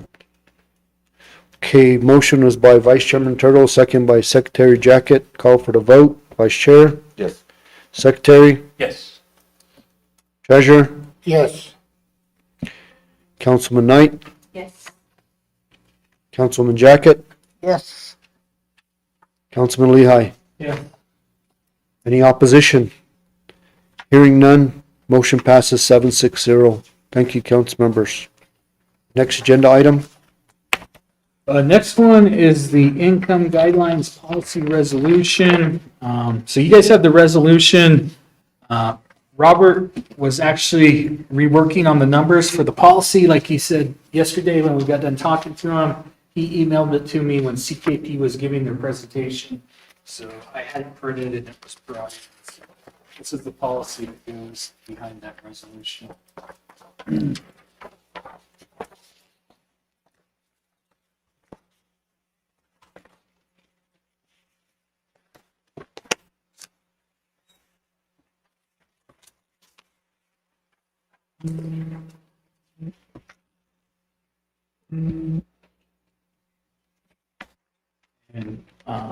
so this is the income guidelines, conditions, and budget limitations policy. Like I said, Robert went over this yesterday with us. It talks about family size and the tribal income guidelines. So he updated those numbers there for FY26, which is reflected in the policy. So this resolution is this passing this policy and putting it into place. And I'll start down here at we'll start at the sixth or seventh whereas. Yeah. Says whereas continuation of the Ute Mountain Ute Tribe income guidelines, conditions, and budget limitation policies for FY26 with the changes reflected in the policy revisions is deemed in the interest of the overall welfare, culture, and tradition of the tribe and essential to the tribe reaching and maintaining minimum standards for the long-term self-determination goals of the Ute Mountain Ute Tribe. Skip that next whereas. Go to second page. Be it resolved that the Ute Mountain Ute Tribal Council adopts the Ute Mountain Ute Tribe income guidelines, conditions, and budget limitations policy. And be it finally resolved that the chairman of the Ute Mountain Ute Tribal Council is authorized to take such action as may be necessary to carry out the intent of this resolution. Thank you, Mr. Scott. Any questions, comments, council members? This one is really important for the Ute Mountain Ute Tribe. If we were not the second, we were the first. We had our Weenooch Assistance Act passed, and it's to help you guys not to be taxed on certain things. And it's something we led in this over a lot of other tribes. IRS looked at this and adopted theirs later. So a lot of tribes are starting to look at this. And recently, this beginning of this year, we went back and testified to the IRS department, and they're going to start to include this. So we're waiting for November, and hopefully this will be passed for all tribes. And we as the Ute Mountain Ute Tribe were one of the leading tribes to get this done, this general welfare exclusion and income guidelines on conditions and budget limitations. So this is something that really helps other tribes in benefiting that. So with that, if there's no more questions or comments, council members, the policy was added into this in the back of this that was just handed out. This resolution comes before you today on the income guidelines, conditions, and budget limitation policy. Is there any action to move forward with this? Can I make a motion? There is a motion. Is there a second? Karen, second. There's a second. Thank you both. Motion was by Secretary Jacket, second by Councilman Knight. Call for the vote. Secretary? Yes. Councilman Knight? Yes. Vice Chair? Yes. Treasurer? Yes. Councilman Jacket?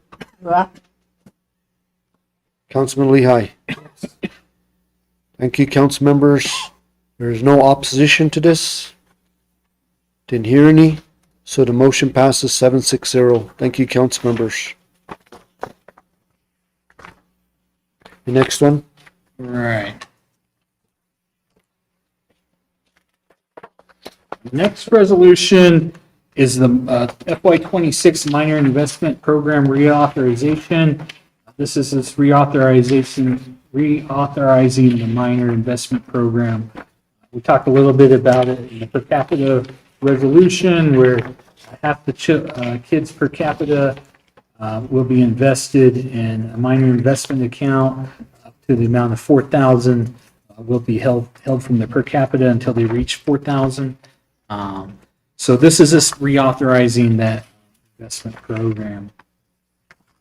Start down there at the fifth, whereas it says, whereas continuation of the Mountain Tribal Minor Investment Program for FY 2026 as reflected in attached policy documents and revisions as applicable promotes the general welfare of the tribe, is deemed in the interest of the overall welfare, culture, and tradition and the tribe, and essential to the tribe reaching and maintaining minimum standards for the long-term self-determination goals of the Ute Mountain Ute tribe.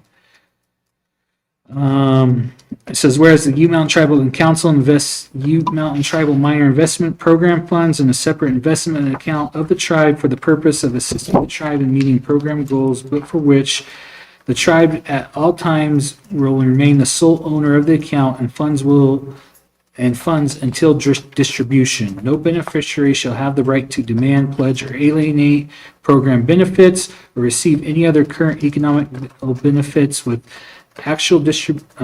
until actual distribution in accordance with program terms and conditions. No beneficiary shall have a right to actual or constructive receipt from the account or other tribal funds until actually paid. Go down.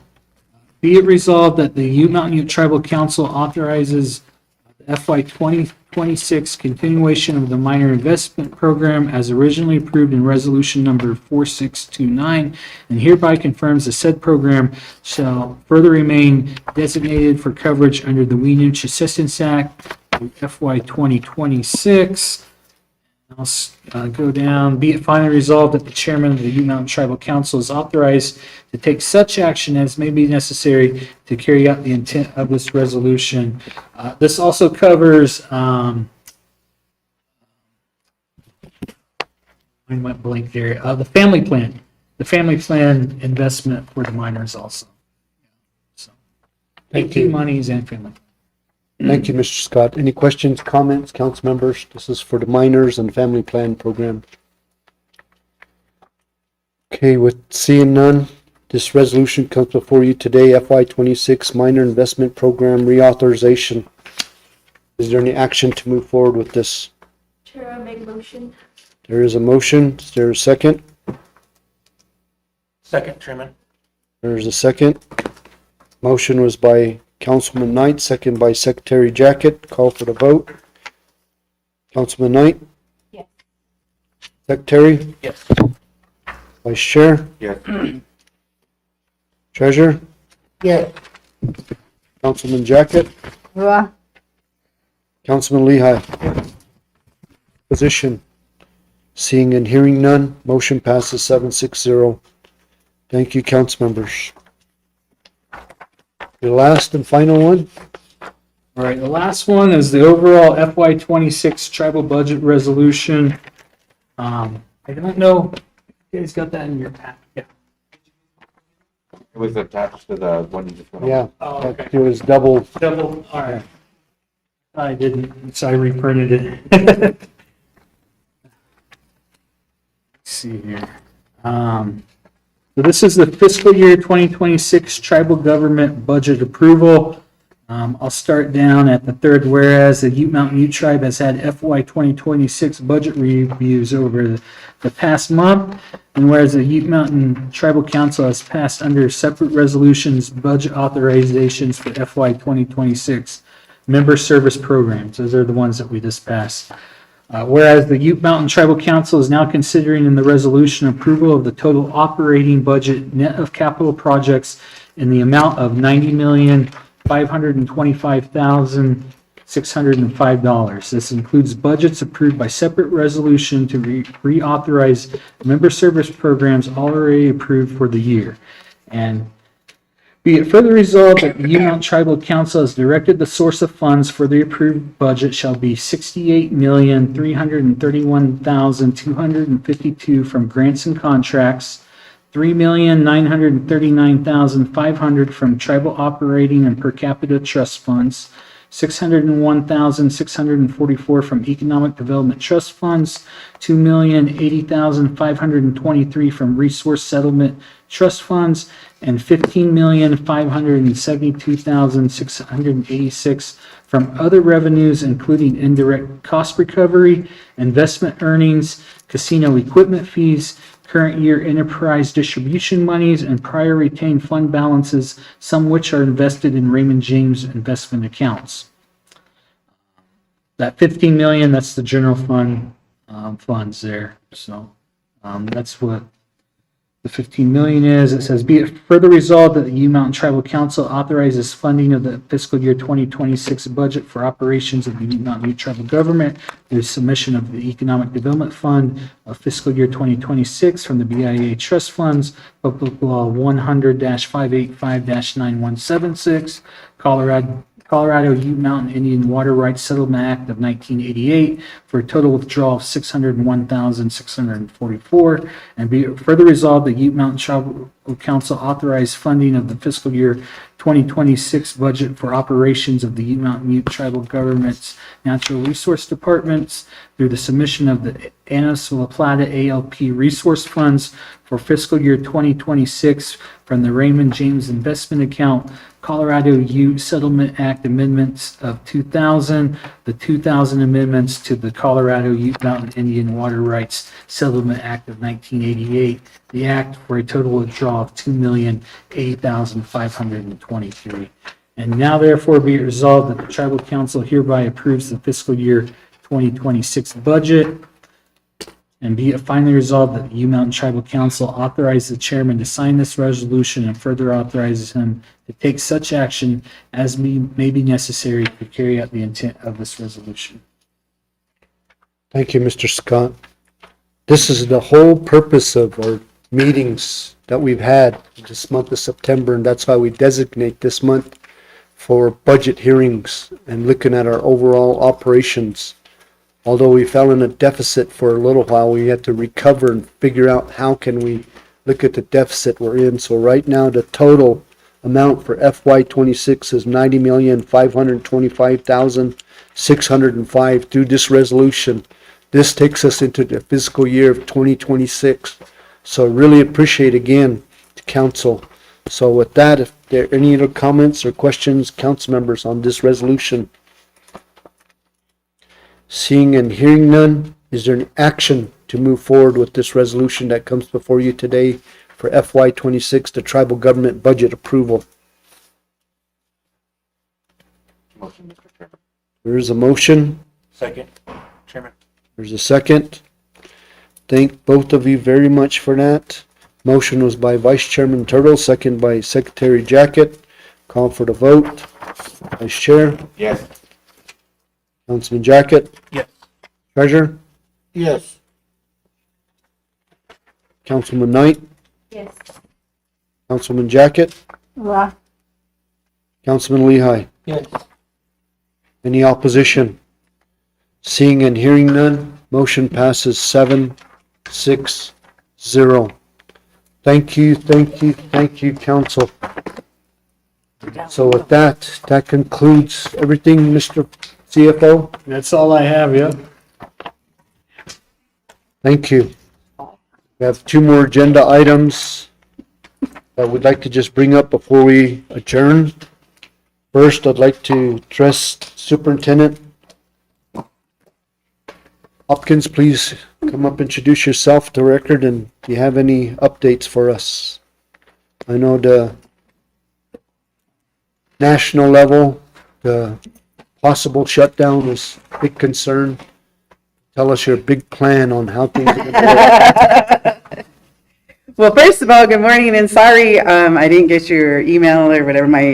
For us, our internet was out until I was actually walking out the door, and then our internet popped back on. But thank God, Marilyn called me and told me about the meeting this morning, so I apologize for being late. And congratulations to Councilwoman Jacket. And I wanted, and I'll still do that. I want to do like kind of an orientation for BIA to you. So I will get that prepared for the next council meeting. I would have had that done had I known that we were going to have one.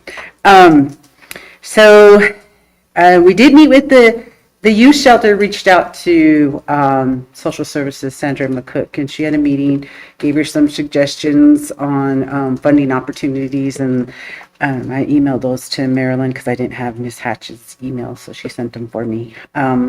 She was also looking for like guidance, and I reminded Ms. McCook that that guidance needed to come from tribal council, not BIA. That's a 638 program. We don't get involved. That's your guys' decision. But I did recommend that Ms. Hatch come and meet with you guys in the direction you wanted regarding Colorado State and being certified with them. So she should be coming and presenting that to you all.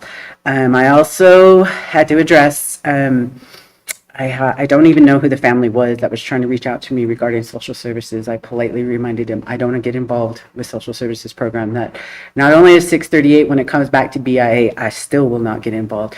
Ethically, I cannot, same as the tribal courts. I don't get involved in their cases, but I handle anything administratively they need. I will do that. If there's anything personnel-wise they need, I will do that. And that will happen when BIA takes over social services. I will not get involved in their cases. I cannot. And unfortunately, I am not independently wealthy. I need my job and I have bills to pay. And I'm not trying to be funny, but that's the truth.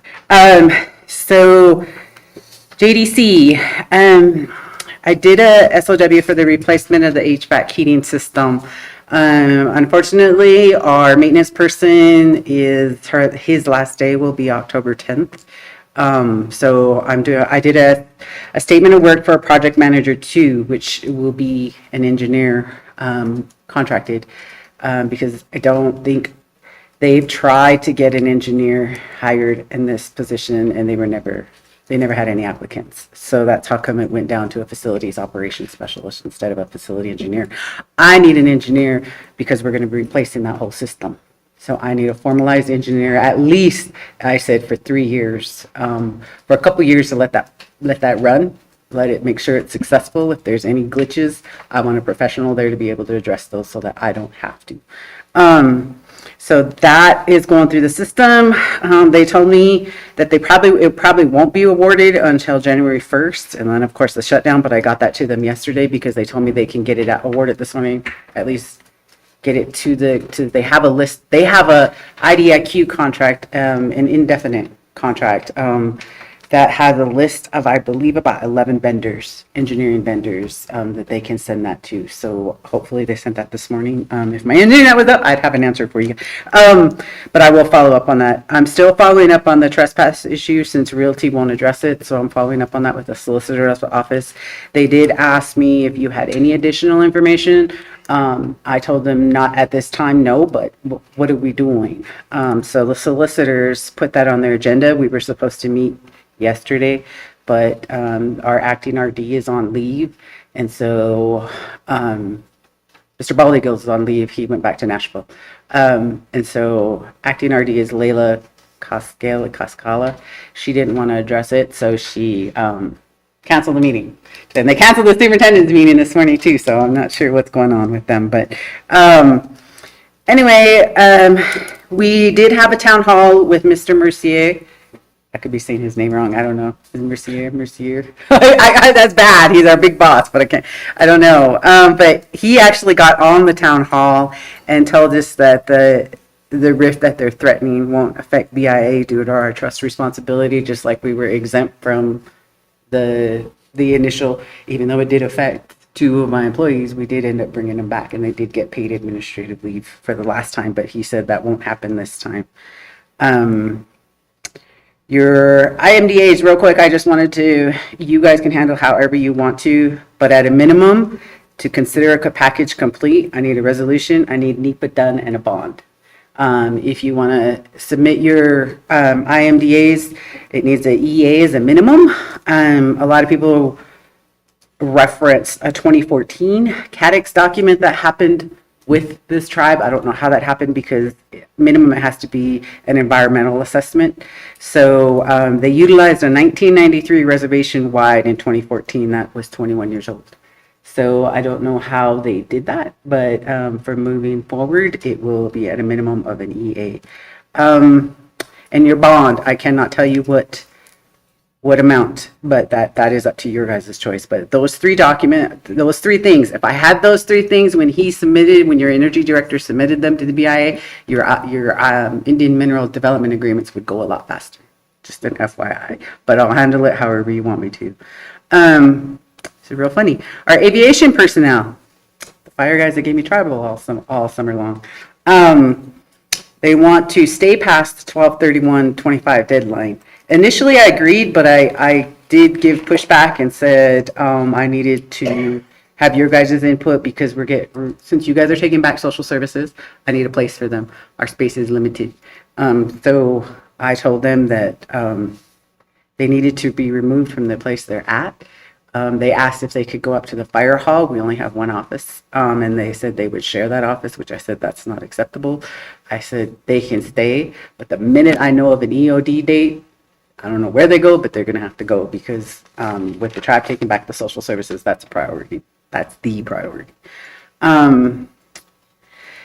Detention center personnel. I don't know if you guys have noticed, but there's an opening in the detention center. There's like trees growing out of it. We're going to get those addressed because they're going to look at, since we want a new HVAC and heating system, they're going to look at the accreditation standards as well, since that's a definite ding against the detention center.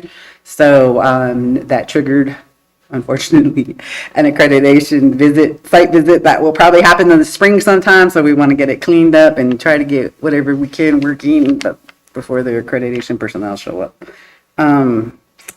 Indian Self-Determination Office, which is what I call ISD. We got you another, I believe is a $912,000. Not sure. It's your FY23 money that was due you anyway. But I wanted to thank Patrick and Ron because if you guys didn't help me, I couldn't have got that for you guys by the deadline date. There's a lot of pushback, and I had to do a lot of pushing forward because they said they were going to take care of it. We were getting close to the end of fiscal year. FBMS was starting to shut down. That money was still sitting there. So I went ahead and did the PRs, and we got it through, whether they wanted to do it or not. So social services will be, and this is more for Councilwoman Jacket, social services will be under the region according to the acting RD bald eagle. It won't be under me. And so I did ask her again, when will we, and I use we pretty liberally, start the transition process, and I stress the need that they need to come and explain that process to you and work with you, because I don't know if you want to give up records. I don't know. We have to make sure our record system can take those records. There's a whole lot of things that need to happen before January 1st. Nobody seems to, I don't know how much more I can push back, but nobody seems to be making that a priority. So I'll keep pushing on it though. We did identify some attorney fees for water litigation, and I worked with Peter on that. And then as they went to Patrick, he called, and then I found there was another 40, I think it's 41 or 42,000. So I gave him the FSR and showed him what the invoices needed to be. So he has that. The only other thing is I had Northwest area, Puget Sound, asked me if I'd be interested in doing a 120-day detail there. It's located in Everett, Washington. I initially said yes if the RD was okay with it. It took him a few weeks before he said yes, and then I don't know what's gonna happen because it has to go all the way to Asia. It has to go above Brian Mercier. It has to go. I don't. They state they want help in just working consultation. It sounds like because I can't see anything. They're not behind on their realty transactions, so I'm not sure what they need help with. But they asked, so I said, "Yeah, I need a break from fighting with people all the time." But other than that, that's my real quick how thought of in like half hour. Thank you, Superintendent. Any questions, comments, council members? I just really appreciate all the work you're doing in the advocacy and pushing back on certain things. The BIA has certain fiduciary responsibilities in a lot of things. And I know that we're understaffed. Sometimes they don't even want to acknowledge it. And us being one of the tribes that is the furthest away, they look at us like, well, they're quite a ways up there. We'll work with the Pueblos more. So it is a challenge, but I really appreciate what you do, Superintendent. Advocating for us, getting extra funding that we need, looking at areas that we have opportunities for. Just trying to get things going. I know that O&M, operation and maintenance of certain things like your buildings. I think earlier we looked at the detention centers, HVAC units, and trying to address them issues. The trespass issues that are going on right now, really looking at that. From a regulatory side, the IMDA's council, I would ask that maybe refer this to the Minerals Committee if we can get an amount for bonding. Right now, it's probably around 100 or not even that much. We need to up that so the bonding is at a higher level so that we can look at what's happening on any of these right-of-ways or any kind of production that's happening. Now that the doors have kind of opened back up for fossil fuels, then it's really looking at the reclamation process if anything happens, because what they have right now at the bonding is not enough. We as a council can make that recommendation saying we want it at this level. And I would recommend 500,000. I mean, make it something that's going to be beneficial to the tribe, because right now when you have spills or leaks, it's at a very minimal cost, and then it falls back on the tribe or it never gets addressed, especially in the reclamation process, rebringing it back to what it was. So I would ask that something come from the Minerals Committee and bring it back to the council meeting on October 14 and 15. That way we can address it and that takes care of some of the stuff. We did ask the aviation building that be turned over to the tribe. I think that went through its process. That includes the extra funding that came with that. Thank you on that, Superintendent. We still had the issues about the allotment lands over in Utah and still looking for legal land description survey for the exterior boundary of the Ute Mountain Ute Reservation. We requested for fencing. We did get the funding for that from all three states and from the BIA, but now we need to know where the legal land description land so we can start putting the fence up.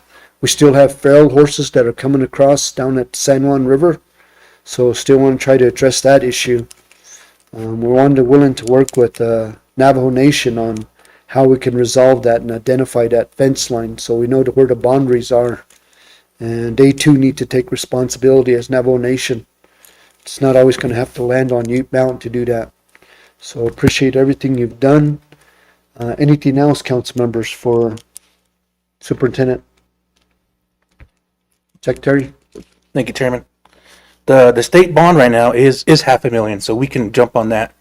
If the state's doing it, we should go along with it too. So I can definitely make that a recommendation at our next minerals meeting and have that in front of council. That'd be good. Thank you. Anything else, council members? With that, Superintendent, to Wichita, thank you very much. Okay, we're going to move on to the next agenda item, which would be council updates and reports. Vice Chairman? Thank you, Mr. Chairman. First and foremost, I want to thank the tribal members for listening to today's council meeting, especially with going through the budget process. And, you know, it was a pretty lengthy process that we went through, but we overcame it. We're firm believers that continuing resolutions don't really benefit the tribal government. So really trying to look at it in that aspect and getting everything covered the best way possible. So, I mean, this month has been really filled with budget hearings and really trying to make sure that we identify everything that we could do in the best way possible. We know that there were going to be some shortfalls, and we've been telling the tribal membership that for a number of years now. So we're finally at that pivotal point where we've got to really start thinking otherwise and how we can be self-sustainable as tribal members and as a tribal government. So again, thank you all the council members for attending the budget meetings, giving your input, and coming up to a reasonable consensus on how we move forward with the tribe and its endeavors, especially on the financial side. Really challenging here. So again, thank you to everybody. So I'm going to start off at the beginning of the month. I did meet me and Councilman or Secretary Jacket and Treasurer Whiteman did go down to the Pueblo Cultural Center to meet with Scott Davis, who was the acting, I think he was the interim assistant secretary of the Interior. So it was really good to go down there. You know, we finally had a seat at the round table at the front, and we definitely exercised our voice down there. And I really thank the council members and the council for supporting us and going down there and just addressing some of the issues that we face here as the UMUT tribe. One of the biggest concerns I did emphasize to them was our priorities and how the fiduciary responsibility is being dropped on from the Department of Interior of all aspects that are there. And, you know, just really encouraging the Pueblo tribes and the Apache tribes that it's important to band together as tribes, because more tribes that we have coming to the forefront and sticking with one another, the more of an outcome we'll have. You have maybe one or two tribes going up to the hill, you're not going to get any type of positive traction moving forward. So again, these jobs are really important to stand at the forefront and really voice what we're dealing with as a tribe. I did voice the law enforcement side and the lack of that and what we went through as a tribe and the traumatic events that we've gone through, and really pointing it back to the Department of Interior, because I mean they hold a responsibility there. I was really not impressed on the responses that we got from them. I mean, as an entity sitting on the top, you shouldn't say that you don't have no money as well, and I think that's one of the things that we got from them. Was exactly that. So, I mean, everybody plays a responsibility when it comes to these things, and really outreaching to state governments to see how they can assist us too, and really making sure our stories put out there.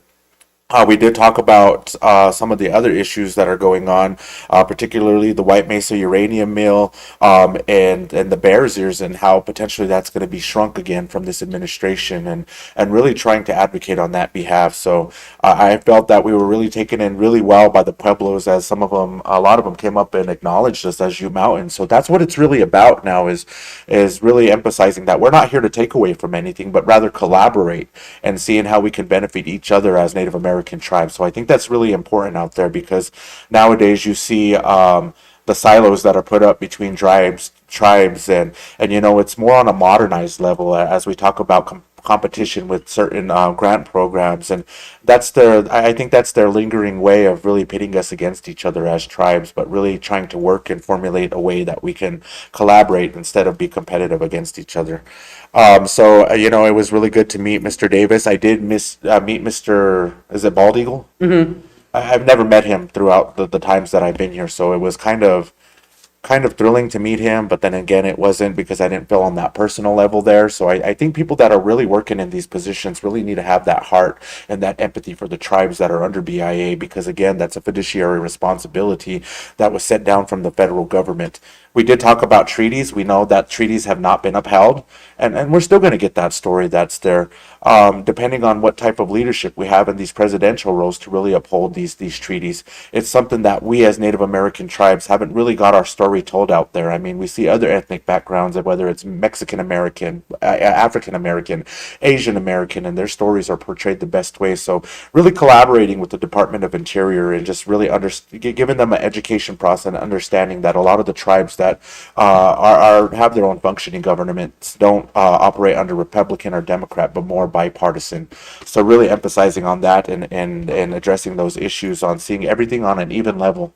a fair opportunity that's there. So I felt we represented really well. So thank you again, council members, for going down to the meeting down at the Indian Pueblo Cultural Center. Right after that, I had to fly right, or no, I didn't even make it up here because I had another meeting that day. So I was on Zoom for CCIA. We did talk about some of the issues that we're facing as a tribe, and making better relationships, more structurized within the state of Colorado. We talked about we had to name a new member at large, 2 members at large, and really making sure those members at large have really good information about the tribes that are at the forefront, the 2 particular tribes, UMUT U tribe and Southern U Indian tribe, and the needs that we face as a tribe. So it was good to name those 2 members at large, and hopefully they continue to work and advocate on behalf of the tribes that are here and the urban natives that are here as well. We see some challenges as we move forward with the request that the urban native population has in Denver, but unfortunately, through circumstances, we have to adhere to the federally recognized tribes that are within this state. So really getting a consensus. We did talk about the roadmap and what some of those processes need to be, and really confiding in the tribes. So I've been a commissioner going on my 8th year now. Really learned a lot, and really trying to sit up and be vocal along with the chairman to get them to understand our needs in a more depth than what they already do. Because I mean, these needs change all the time. And like I say, change is inevitable. So really looking at that. We did talk about the boarding school update. That is a really important issue as we move forward, as the traumatic events we see continue to happen today on a modernized level. So really making sure that our stories are accurately told, and we really confide in those individuals that were in the boarding school era, because we know somebody through our family that has been through the boarding schools, and really making sure that we stand behind them and support the stories that are being told out there. Because again, this was a traumatic time that we as Native Americans have been through throughout history, and really making sure that we reiterate on things like that, so we move forward with the acknowledgement and understanding from other entities outside tribal governments on how we need to move forward. This is something that we can't go back and apologize for, because it already happens, but we can take those steps to make positive changes and educating everybody with today's policies and how we acknowledge those families that are there. So I really commend History Colorado. I think it's Mr. Phil Gover, who's really at the forefront with these initiatives for boarding school, because it's really imperative that we get our stories out there. So definitely it was a good meeting. They're always good meetings to go to. So really look forward to the next quarterly meeting that's going to be coming up. And I do believe October, November, December. So we hold quarterly meetings, and we make sure that we really address a lot of our issues that are going on there. I did go to the Shoshone reunion with some elders. We did have a process there where we sent out an application process to the tribal membership. I think it was 2 months prior to that. Looking at next year, maybe setting aside some funding from my own funding for my council budget to try and make this trip happen again, but on a smaller level, as those were one of the cuts that we had to do, was the Shoshone reunion. But again, we tried to open it up to everybody on a fair basis. We made sure that we implemented a structured process there. We did have an application that asked very vague questions on tribal members and their ability to travel to the reunion on their own, with very little to minimal assistance, and a lot of them did pan out, and they did get their physicals. So along with those physicals, we made sure that everybody was able and willing to travel. So again, getting clearances from the doctors without violating any type of HIPAA law. I mean, we've got to make sure that these processes are structured and they're implemented within the tribal government on a lot of things that we're doing, because there's a lot of issues that could come back to the tribe liability wise if we don't have our bases covered. So we made sure we had a waiver of liability. Thank you, legal, for looking at that. Thank you, Marilyn, for stepping up to the forefront and taking these applications and communicating with the elders and the IHS staff. So it really takes a team to make a lot of these things happen here. I mean, not one person could do anything by themselves here. So we always try to emphasize on teamwork there. We had a really great time down at the reunion. It was in Lawton, Oklahoma this time. We did take some of our royalty and our elders because, again, this isn't specified as just an elder reunion. You look at these things and it's a Shoshone language reunion. It's a language reunion on where we build those ties between youth and elder. And let me tell you, some of the relationships that were developed on this reunion trip were outstanding. I got some of the tribal membership's input on really getting to know our elders there, and that's what it's all about. We've got to stop putting up these silos about what we shouldn't do and what we should do. We just want to make sure that everybody is benefited the best way possible as we move forward. So, a lot of the elders got involved with the morning rise ceremony. We had everything going on from 6 a.m. to about maybe 8 p.m. on a daily. So really, getting involved and that was Monday, Tuesday, and Wednesday. And then we did get involved with some of our tribal members got involved with the fry bread making contest. Some of our tribal members placed fourth place there, which was a really good thing because they showcased how they were taught to do fry bread. And, there's not a certain way or a specific way that fry bread should be done. It's just depending on the respected tribe that's there. Sometimes we had little donuts, as we called them, sopapillas, or sometimes we had the big fry bread, and it was just interesting to see how all the tribes, how we do our own process with things like that. We showcased the bear dance. Unfortunately, we had to pull together with what we had to showcase the bear dance, but it was a given. A lot of our relations that were down there really grown accustomed to the bear dance.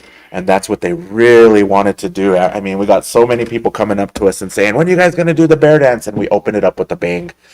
So right after the bear dance and right after the tribal members that were there, I really want to thank Lorenzo Root.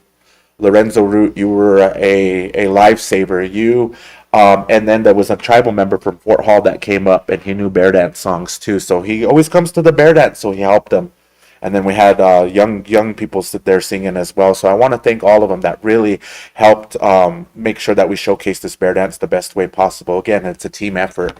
So it was a great turnout. Everybody danced, and then right after that, we did our giveaway. So with this giveaway, we gathered a lot of things from our enterprises, a lot of donations from our enterprises, and a lot of donations from our departments here and what services they offer.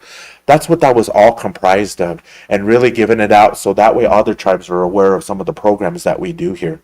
And you know what? It was really well taken in. We did give away our flour because our farm and ranch contributes the wheat that is grown on farm and ranch to Bluebird Milling. Cortez Milling. So we wanted to showcase that there. We wanted to showcase our cornmeal. We gave that out, and that's all propaganda. I mean, you're giving people awareness on the enterprises that we have in the event that they want to confide in those enterprises and get product. Awesome. It opens that door.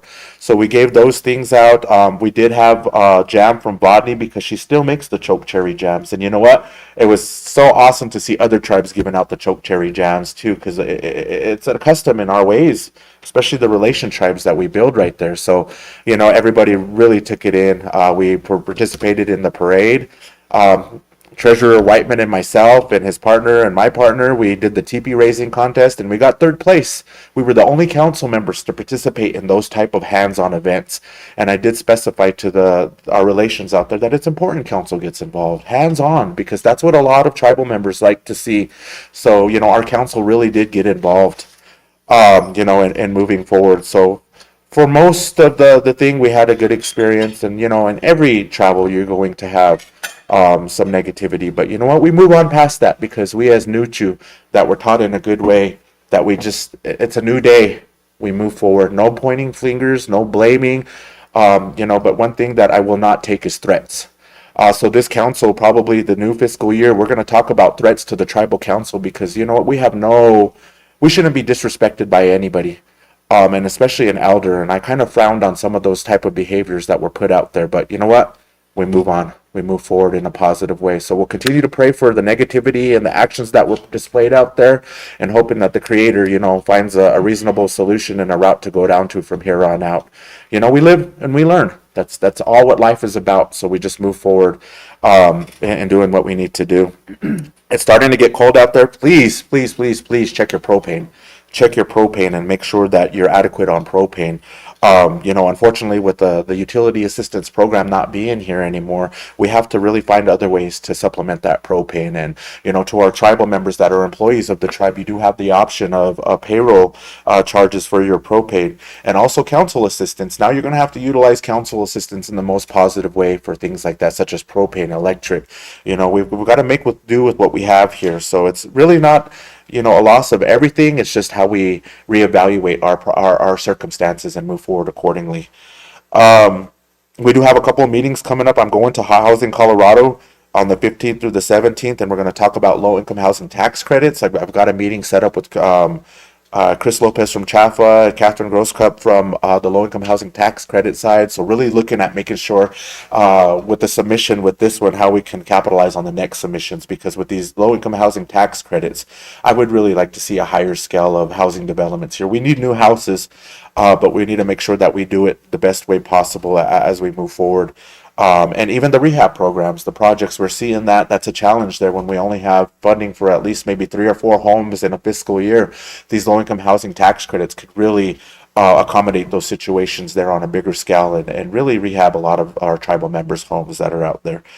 So really looking at that. We do have a climate resiliency the following week, which I'll be going to, and that's really making sure that we have plans in play. As we saw the tornado that happened over here in Montezuma Creek, what if events happen like that? How do we plan accordingly and moving forward? Because a lot of our tribal membership don't know a plan on if those events happen, and we really need to structurize a plan like that because it's important. So again, I just want to encourage everybody to be the best selves possible out there. This is a new fiscal year. Let's have new, good, positive thoughts. Let's try to find a way in healing our community together, because that's the biggest issue and the barrier that I see right now is our community and the division that we have here. Families hating families, families pitted against tribal council, tribal members pitted against tribal council. We're all here on the same team to work together. And, a lot of misconstruing of these comments out there is because tribal members don't understand what the complete process is. So I encourage all of you that live in the community. If you have questions, concerns, or even if you feel it's hearsay, come to us. We'll explain it to you. We'll let you know what these programs entail to. We'll let you know what those questions that you're asking. Because I do I've got a couple of calls from some tribal elders that have been at the forefront of a lot of these issues right there in past issues with resolutions. And, I have to sit here and tell them, do you really understand the process? And I ask them to explain the process to me, and they can't. So, it's just going off of what somebody else is saying. Really come to the source, and it's all 7 of us, and we'll be able to happily explain to you all out there, whoever has those questions or comments, the correct process, because we'd rather explain the correct process than you hear a different faulty process from somebody else. That's how we get the division between each other, and we really got to start healing that, because it's not benefiting us as a tribe. I always say this when I go out there, and I always say this to the tribal council. There's only 2,023 of us Weenooch. There's a bigger fight when we get out of that boundary lines right here. There's a bigger world out there. We should be sitting here supporting one another. So I really would like to say to say that, respectably, we need to heal. How do we heal together? Maybe we need to start getting involved in doing monthly dinners for our communities. Maybe that's something we need to do. And I'm glad Catherine is here right here now, because she gives us that insight. And just because she worked in those programs and she's worked with the elders. So now maybe that's the piece of the puzzle we've been missing. So now it's all about collaboration. We may not all agree on the same things as a tribal council, but we sit here and we talk about it.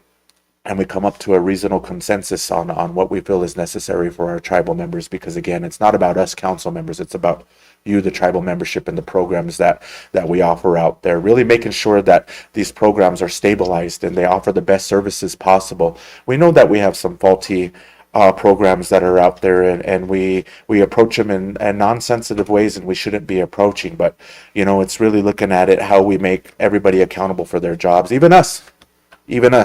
As we move forward. So again, I pray for everybody in a good way. I pray that we get moisture, and I pray that everybody is safe out there and they understand why the decisions were made today in moving forward. But we're still here. We're still breathing. The Creator listens to us. So with that,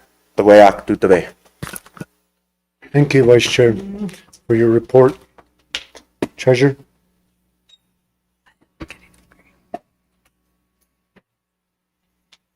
I just want to say again, good afternoon or morning, afternoon. Um, Again, working on the budgets and, going through all everything that we go through with the budgets, the information and what comes forth to the council, what everything is based on. Again,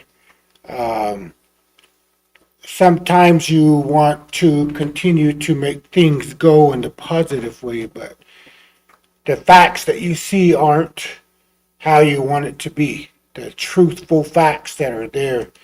It always seems that we're in this area where all the fruit trees are there and all the fruits are hanging, but it's just the image that we see.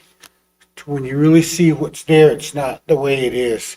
It's hard to grasp everything and put it in the forefront, put it together for everybody, and that's hard to do when you don't have what you have. However, we try to continue to make things happen, make things go, and do what we can do for everybody. And yes, it doesn't make people happy, but that's what it is. We have to continue on, and people will continue to make the threat of, why you're doing this, why not this, why not that. It's the facts that's there. And yes, we need to have that there to continue on in a good way. So with that, all the budgets, everything that went into putting everything together is what we did today. So thank you. And again, going back to a brief report of the first of this month, traveled to Albuquerque to meet the BIA, Scott Davis, Mr. Bald Eagle. Again, hearing from the people there, we try to find every avenue that with the issues we have, how do we address these problems that are here within our community? How do we find these problems, these answers to these problems to move forward? And again, we got a few answers, but it wasn't kind of what we were looking for. However, we will continue to move and find what we need to find to address our issues here. Again, with law enforcement, with medical issues, everything that's at the forefront. So we will continue on and did attend the Shoshone reunion. It was good to see, good to be there. I've never been to any of the reunions they had in the past. It was my first reunion, and it was good to see. The weather was super hot and humid and muggy and just different than here. But, all the people you seen there, they had encouraging words. And that's what they were about. It was the encouragement to keep going, whatever endeavors that each tribe endures. It was something good to feel, to see. Then they had the fry bread contest, all the contestants, and man, it was just blazing hot, but they were still sitting there. And the fire, the wood they use down there, they have real super hard woods, and they burn very hot. They're hard to light, and that's what they were experiencing when they were down there. It's not like here, the cedar you burn, and it was different. You all seen all different shapes of fry bread, different sizes, just like everything. It was something to see, but it was good. Everybody had the happiness to go along with the togetherness that was there. They were happy, and no matter what, no matter what bumps you run over in the road, you always have to see that as well. But again, it was good, and they had the teepee putting up contest, and that was fun.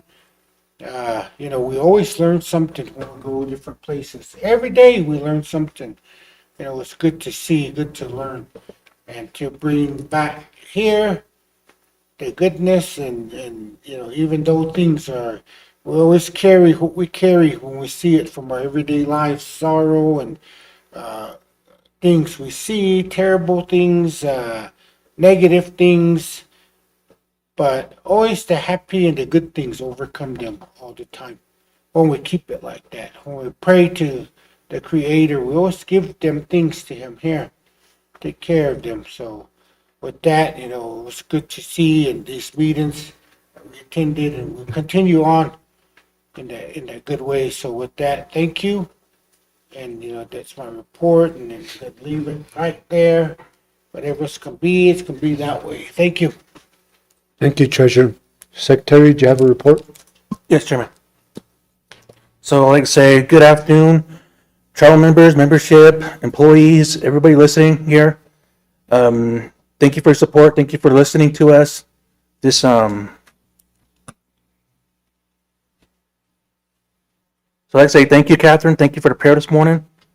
I'd like to go to my calendar. So I was able to participate at Dwight Mesa Bear Dance. It went good. It was, of course, really hot. Thank you to the singers and the dancers and the people who prepared the feast. Thank you. I think everything went good, well. The powwow, it was just great. Really good energy. As Vice Chairman said, we gotta keep this positive energy, this good energy in our communities, despite what's going on, despite what's being said. We just gotta keep this good flow going. So as Vice Chair and Treasurer said, we did go down to Albuquerque. We did meet with the acting Interior Director, Mr. Scott Davis, and it's really good to get our voice out there, especially with the transition that's going on right now, as we're seeing a lot of the older councilmen and leaders, they're leaving, they're retiring. So we have to pick up where they're leaving off at in a good way and keep what they were working on, keep it going on behalf of all of our people. So it's really good to put our voice out there with the Pueblos, the Navajos, the Apaches, and the Southern Ute too. We need our voice out there. It needs to be heard. They just can't, as Chairman said, they just think we're up here and they'll just work with the Pueblos and the Navajos. And no, we're here. You're going to hear our voice. We're here, and we do got a seat at the table. I was in a WDC meeting on Zoom all day on the 4th, and I was here most of the time. I didn't really travel anywhere. I stayed for the budgets, and I was able to go to our housing meeting on the 11th with Vice Chairman, and also have a WDC meeting in the East Wing. So I was here for the swearing in for Councilwoman Jacket. So it's good to have this seat filled up right here. It's been a long time since somebody sat in the seat, so it's good to have you right here with us. So I was in Southern Ute. I did help out the veterans with the flags, and it was just a really good feeling there. It was really good until we heard about the tornadoes, and that just made everything just go wild. So we just got to prepare that now in our plans coming up here, that a tornado is possible. It is possible, and how it was described with it jumped over canyons. I was like, wow. I drive that way when I go to White Mesa. I take McCampbell Road, and I was like, wow, that's crazy. It's hard to believe that something like that can happen here, but we got to keep doing our plans now that things like that can happen. And I was in budgets for most of the week, most of the 15th through the 19th. I did go down to Albuquerque. I went to our Aztec Executive Council meeting, and in these meetings, it's medical, and it's everything health-wise, and it's getting answers from BIA saying where we're at, where do we stand at, especially for all the health clinics who are 638. We are not at 638. I would really like for us to work on that way, but with these budget cuts from the administration for Medicaid and Medicare, it's hard to say that that funding will be there. And that's just not only the 638, it's also like probably, hopefully not, Southwest Memorial Hospital, the nursing homes up in Cortez. So everything's up in the air. We're not given that straight answer. And I really hate to say this, but a lot of the government people, they're scared. They want to keep their jobs. They don't want to stir anything up. They're just there, and they're going to do whatever the administration tells them to do, so they can have their job. So that's what I'm seeing more and more on this, is nobody's saying anything, and that's where we come in as council representative of tribal leaders. We can have our input. We can have our say. Say, hey, why is that going on? Why is that slowed down? Are we going to be cut? We need a hard answer. So that's where we come at, as being there in the forefront. I was able to meet with Congressman Owens, Hurd, and Kennedy. Myself and Councilman Lehigh. We did meet with them in White Mesa. There was 2 congressmen from Utah, 1 congressman from Colorado. They want to know about the mill, what our concerns were. And myself and Councilman Lehigh, we just had a hard stance, like, no, we don't want that mill here. Move it someplace else. It's not good for all of our health, and not just for us there in White Mesa, but that whole Blanding area. And Congressman Hurd, he's from Colorado. He's in our area here, and he said, "How is this tied up with Colorado?" I said, "When they dump that powder there, that powder blows east. It blows all the way into McCamel Canyon. It blows all the way into the reservoirs, Nagachupan, McPhee." I said, "That's all of our drinking water. Not only that," I said, "that runoff goes into San Juan River. San Juan River goes into Colorado River. Colorado River goes into all the dams, all the reservoirs." I said, once these people realize why they're getting sick, they're going to find out that all this comes back to this mill. And that's something that you're going to have to answer for, or your predecessor's going to have to answer for. I said, that's how all of this is all tied up. So it was good to talk to them. They listened, and not only it wasn't about the mill, but they asked about education, about the road there. They were very much wanted to know about us, and it was just really good. You never get one congressman, let alone 3 of them, that want to talk about the tribe's needs. So as Chairman said, we need to have more of these discussions, and they need to be right here in front of council. So it's just not 1 or 2 councilmen, it's the whole council with the chairman too, and let them know this is where we're going and this is what we want. I was able to go to public safety. Actually, Tony Lewis had a presentation for Two-Spirit LGBTQ plus, and it was awareness. It's awareness out there to let first responders, people who are in the front line, to let them know how to respond to crises involving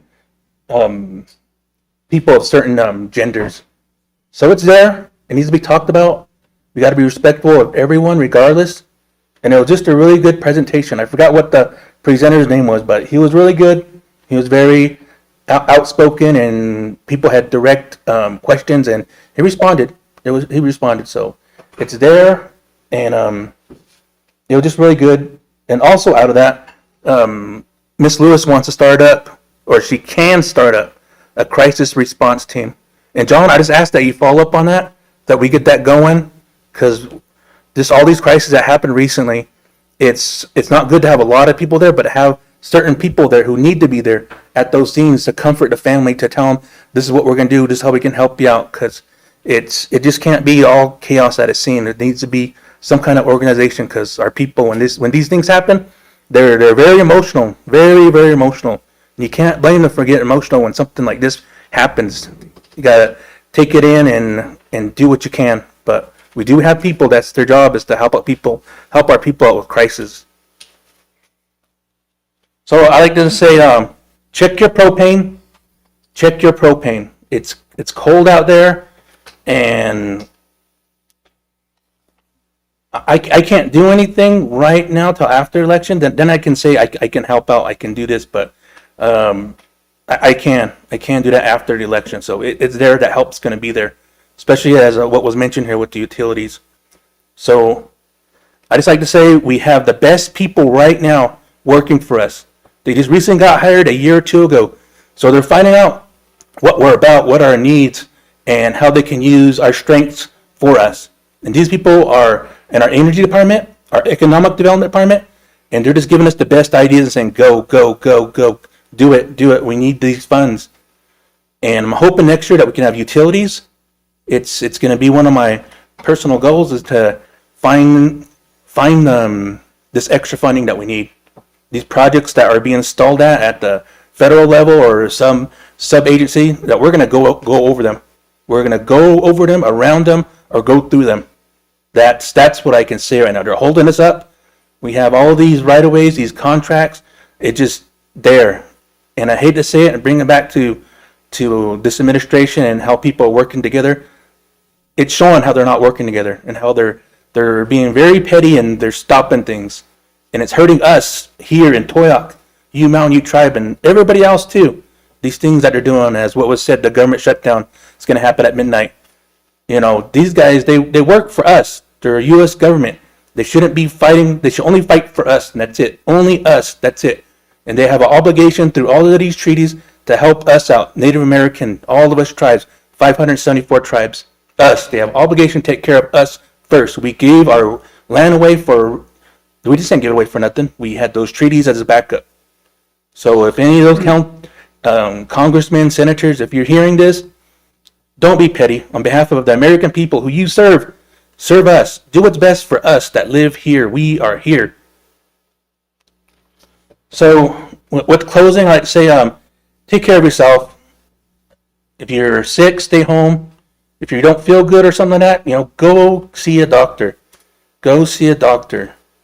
I know us Nuchus, us youth people, are very stubborn.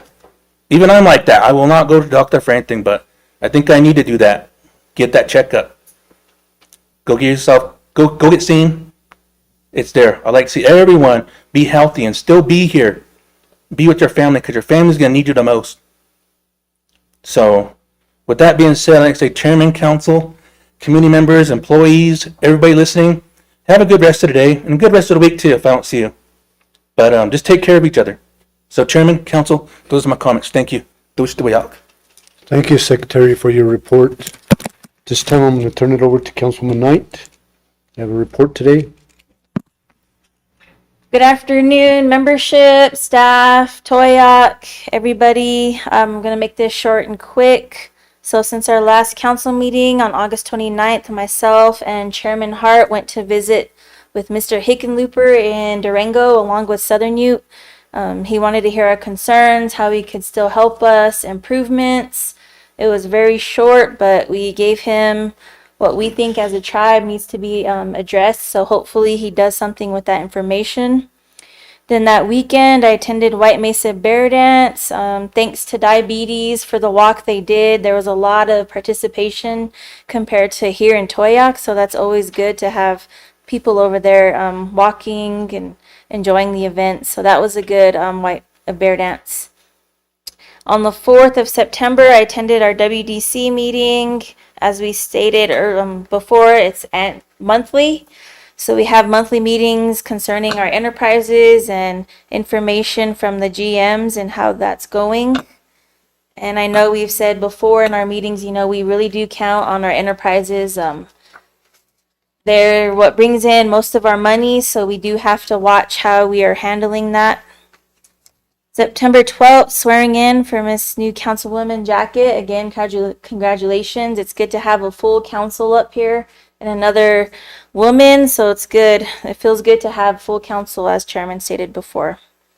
And that weekend, I attended the Southern Ute Fair at Ignacio. So many events that were provided, powwow, everything. So many different events. So it was good to see our tribal members participating in all those events. Some of them placed, tug of war, jalapeno contest, just everything. It was a good time being around all of our Nuchu sisters and brothers.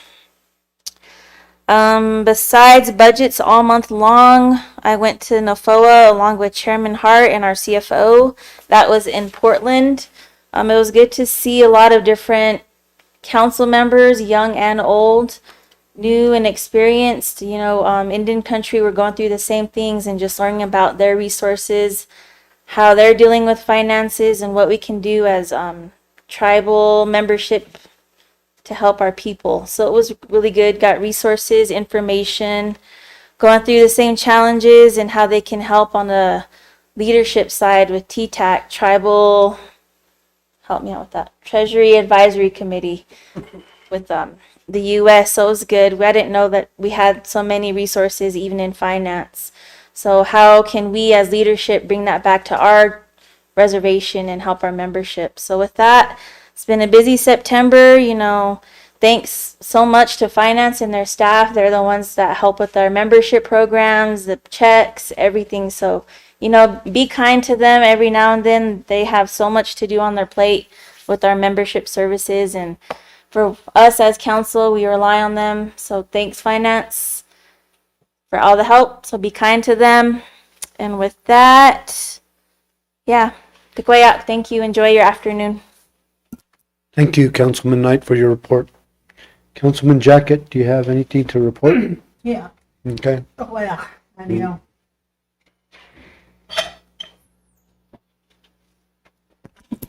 I have to get used to the speaker here. But anyway, Tawayak again, thank you again that we're all here. Like I said, we went through the 4 or 5 days of budget reviews, and it was very interesting what I learned from that. So all I want to say is that we got as council, and I hope that we all work together. Communication is really important for our leadership, with our leadership here, to work together to meet the needs of Muninuchi in health, education, whatever it may be that we really are striving for off today. There's a lot of need for us and elders too, diabetes and the youth, the kids, young people, education, substance abuse, we need to really start making improvement in those areas. As a leaders, we need to support Uratani so that you all can try to so we can have a safe community, safe community and health. And that's what that's what I'm striving for the community. Muni Manuk, from youngest to the oldest, I know it's going to take time. Sometimes we have big dream and we have big goals, but it takes time, to reach that. So when we're coming into this leadership, we have to be open-minded in what we want for our people. We don't just think about ourselves, but we think about everybody from youngest to the oldest, because it is a lot of work, it's a lot of thinking. You only hope for the best. Especially when it's coming from your heart, that you're going to try your best to do what you stood on and what you wanted for your people. That's what I believe in. So communication is one of my biggest idea, or biggest one of the what biggest skill that we should have to work with ourselves. Because if we don't communicate with council, especially with you, with money support, then we're not going to make it. We're not going to achieve what we want for the community, for our reservation. We're talking about water, health, environment. There's a lot out there. It's just not one issue, and as I see it and understand it, and work is most important. Is work. I like to really support many people that want to work. It's there. Go for it. We're gonna. That's how we all gonna survive now, is to work.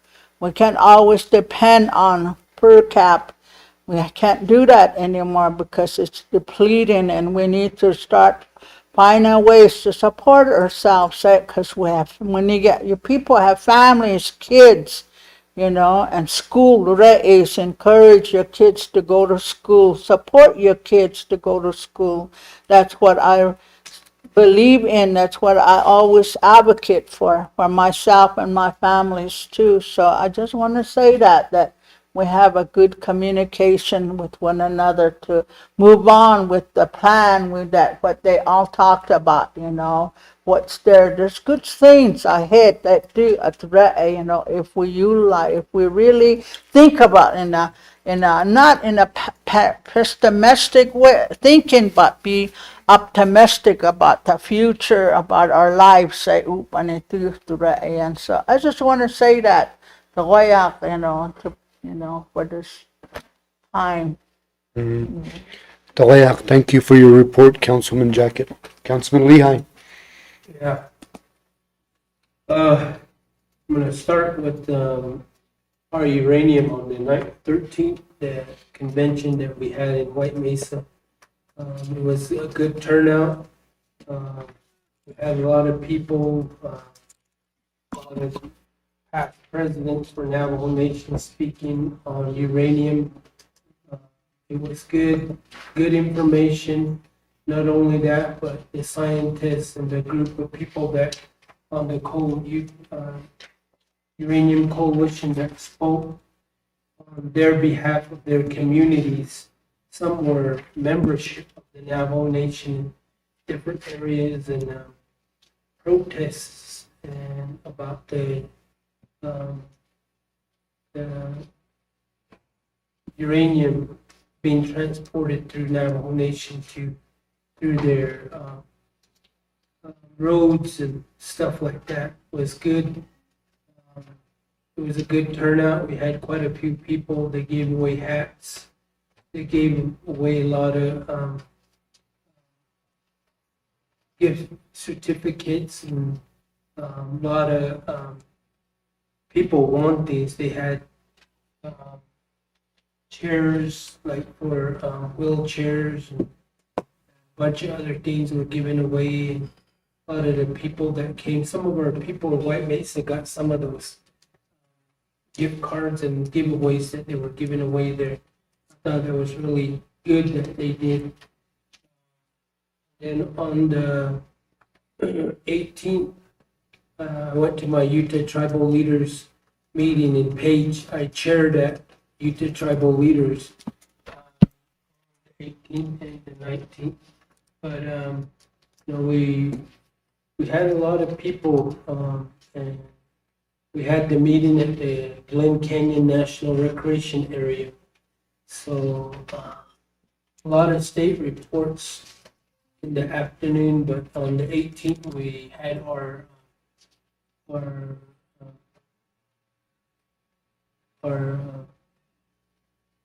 tribal leaders meeting, just the tribal leaders. We had the Indian Affairs of Salt Lake kind of step out for a bit so we can talk on a lot of issues that were coming up that we were going to talk with the state reps, and brought him back in when we needed him.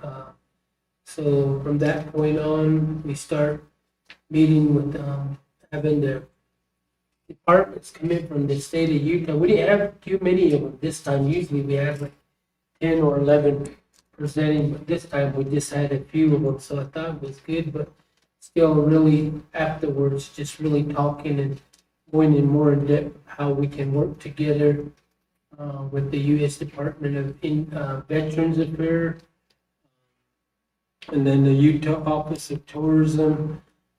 A lot of those things that they wanted to bring to tribal lands or help with how they can help us to build businesses or do tourism in our tribal lands or in the monuments. And then working with the Utah Department of Health and Human Services to Jamie Harvey came and did a presentation there. Ozzy wasn't able to make it, so I guess he was getting married, so he didn't make it, but that was, we congratulated him as tribal leaders in his marriage that he was getting, and then working with the Waterford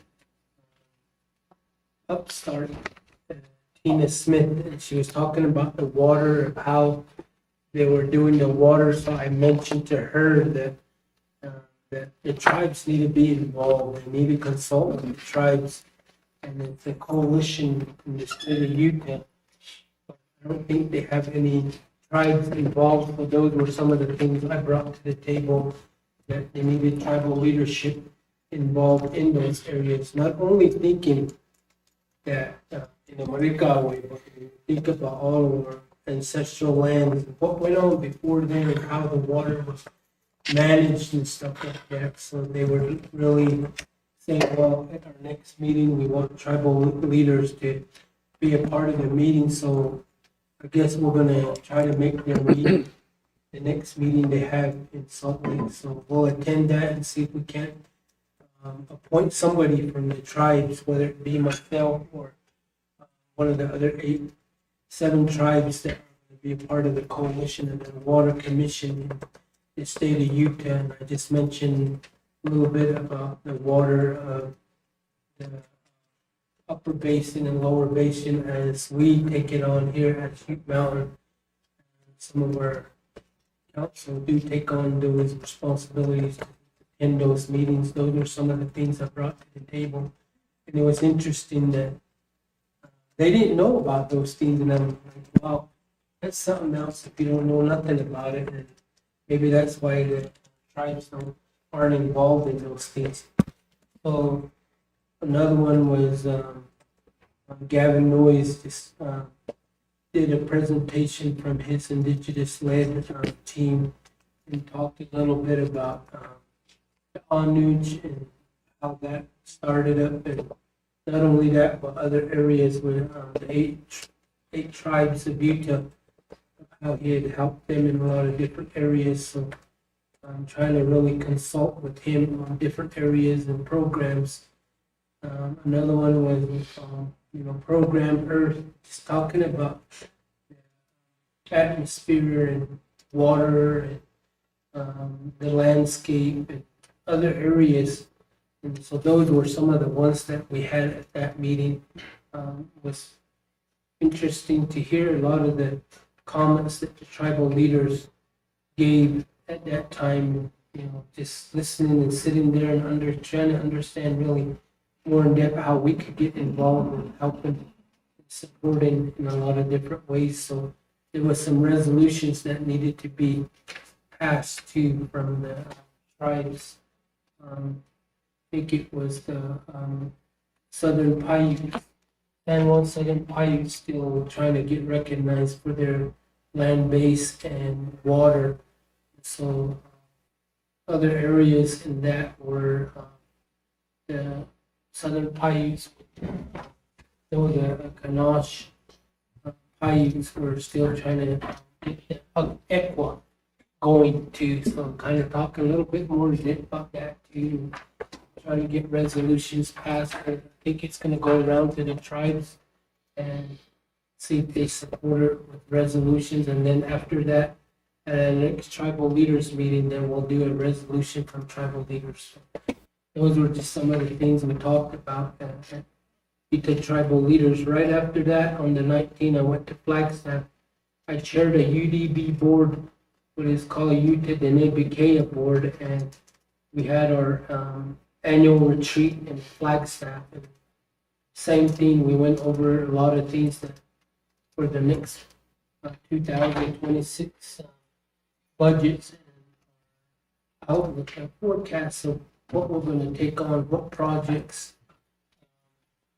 So those were some of the things that we talked there, and then we went to Mount Taylor, I guess it's called, and in Flagstaff. And it's kind of there's 4 sacred mountains, is what they call it, and I think there's one over here in Colorado and in New Mexico.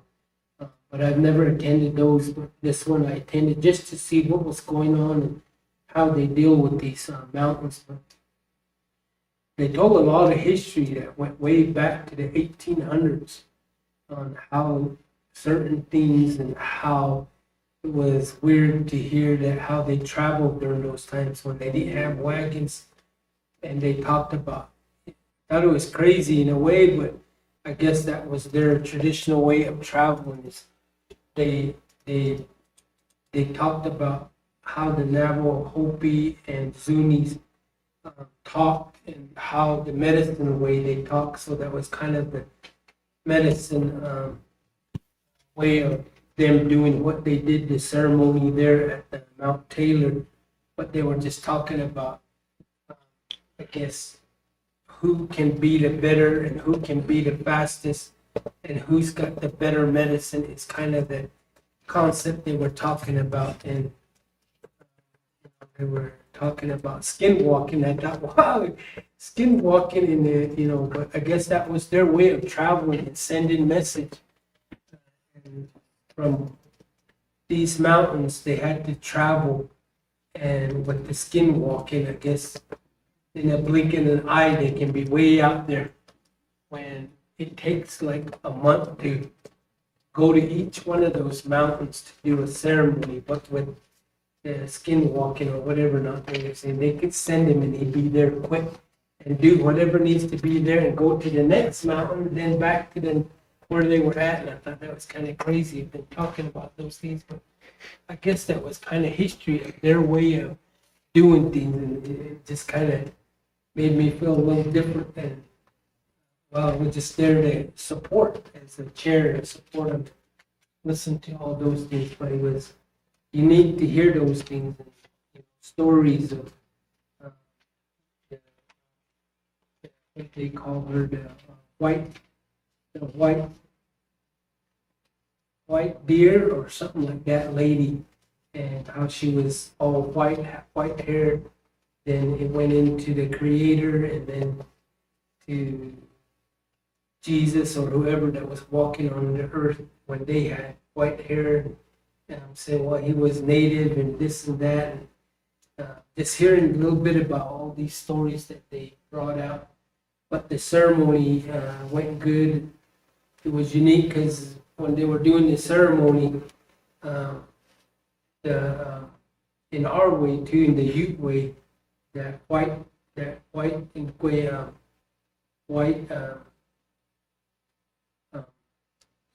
squirrel, the one with the white tail. I was told, by my grandfather and my father and other elders that passed away, that was our medicine. That squirrel took that medicine, and you watch him when the fall time comes, and he starts gathering things, and that's what that squirrel was doing. He was a big one. He's probably about like this tall, and his tail was like powwow dancers. What do they call that thing that sits on top of their head? But it was a big old, and a big old tail like this, and he was shaking and he was dancing in a way. It looked all cool, and birds came to part of that ceremony. They were talking about how the birds played a role in a lot of the ceremonies of what went on during those times. So my dad told me that when they do ceremonies, like the bluebird will be the first bird that comes. And that bluebird came, he was a big one too, and he flew right down and landed right there. Everybody was just looking at him. He was talking, and the medicine man was turned around and started talking to them. And they were talking back and forth, but he was talking in Navajo. I don't know what he was saying, but after that, the bird took off and he sat up on the tree. Then right after that, an eagle came and he flew over and he circled like this. And one of the guys were pointing and said, "Look." And I looked up there and the eagle was kind of circled around. And then he went back west toward that mountain. And then right after that, we heard a big old rock, like it exploded like that. And everybody looked up at the mountain because you could see the mountain. Then there were some trees right here, but you didn't see the dust or anything from the rock, but you heard that big old boom like that. And, those were just some of the experiences during the ceremony that we seen. But other than that, on the 22nd is when we met with the congressional people, myself and Councilman Jacket in White Mesa, and Congressman, as he mentioned, Kennedy, Doug Owens and Herder. Heard. And, you know, listening to them and just kind of talking about the uranium, I think that's what they were there for, but not only that, but other areas, water and the traffic. And I mentioned to them that, you know, the Navajo Nation would have a resolution out there to support the transportation across Navajo Nation lands. And, you know, and it's a struggle they're fighting with, I guess, their president, because their president's kind of working with the president of the United States. And I've seen a lot of pictures of him with him in Washington, D.C., and congressmen and stuff like that, and really supporting this uranium and minerals and, you know, drilling and all this stuff, and wanting to open up some areas there within the landscape of our ancestral lands. You know, just mentioning to them that I've been helping our community members that now my mind would like again, but the Yolanda Babak's family, they've been fighting this uranium mill. I just mentioned to them, telling them a story about how back in the 80s, riding the school bus to school, that people were walking along the road carrying firearms, and I was wondering what they were carrying firearms for. But I guess that's how they were protesting back then. And the family protested against the energy fuels or Denison mine. It changed in a lot of different organizations that this mill has been dealing with, and I told them about what had happened before the mill really got established, when the archaeologists were there and they chased them off, and that there were some sites there and they bulldozed the sites over, and other things that I mentioned to them about that, and you know, that how long that we've as Youth Mountain has been help support the trying to think of their name, the family that are there working with other groups, NGOs, to help support them with funding to have conferences. They're going to have a conference this week, Friday, and then Saturday they're going to do that protest walk to the mill. So they asked me to be there, so I'll be there Friday.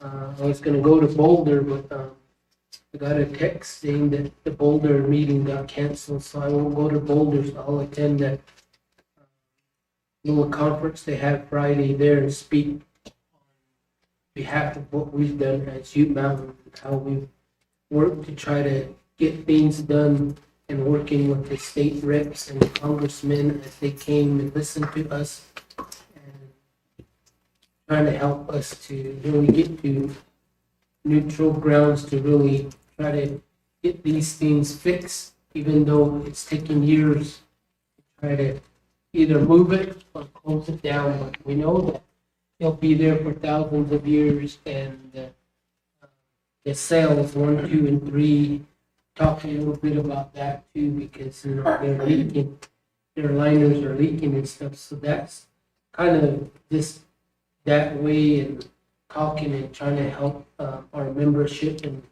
community to really try to be a part of these things and these protests that they have, whether it's at the state capitol or even within the counties, the different counties, being out there and protesting, supporting, and speaking, and always talking about these lands before what they are now as state and BLM and forests, that it was, you know, the Ute territory and Ute ancestral lands.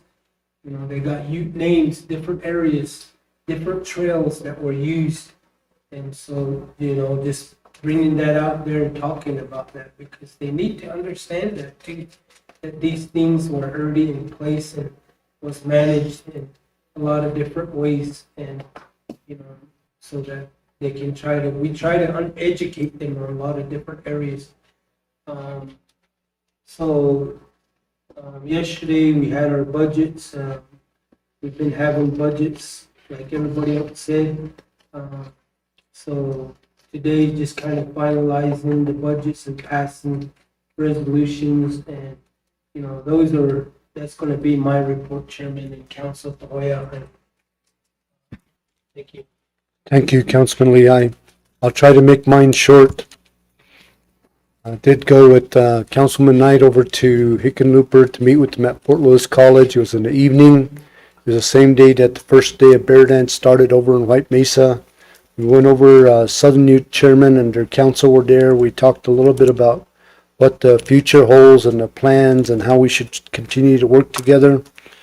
Also was in Mancus on September 3rd for the Mancus State Park recognition. Southern Youth Council was there. I think some of the council members from UMUT went down to Albuquerque to meet with, I think it's Scott. And then CCIA was in Ignacio on September 4th. I was over there, and I think some of the council members from UMUT were on Zoom. They're trying to work back and forth to get there. Southern Youth Council was there at CCIA and all the state departments. That following day, that following week, on September 13th, was the Southern Youth Fair. I think Council Secretary Jacket, Councilman Knight were there. It was a good turnout. Good to see everybody. The fair went very, very well.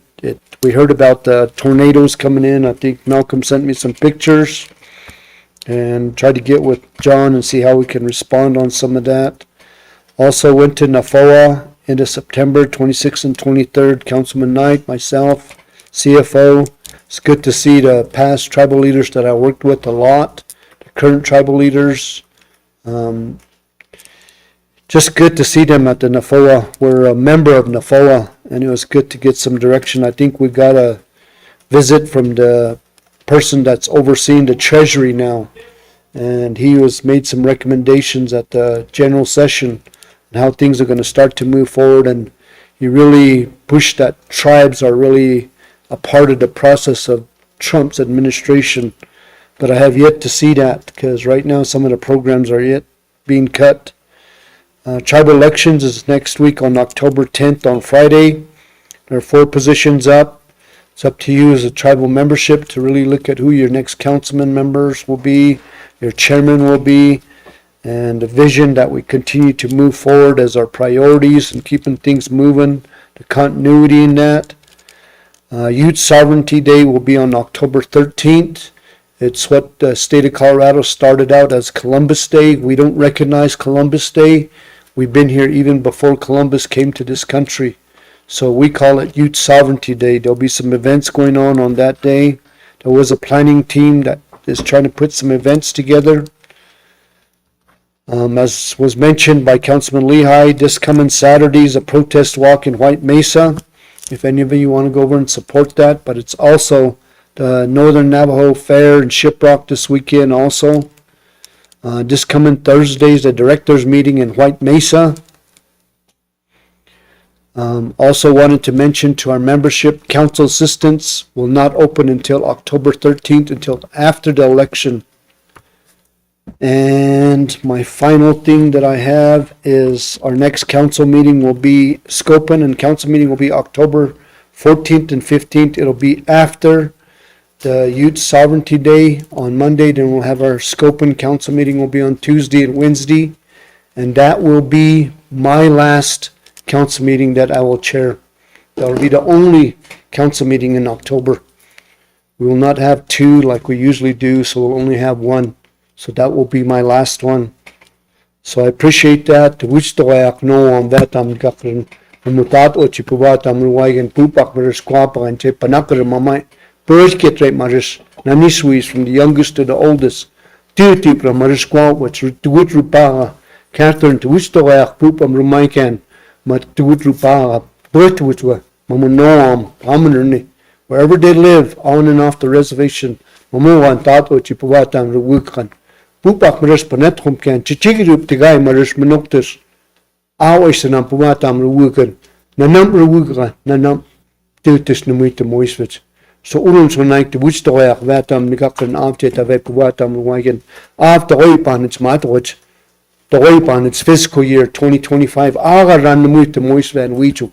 October 1st and Pupak Maras Guapakaipan for the next year until next September 30th.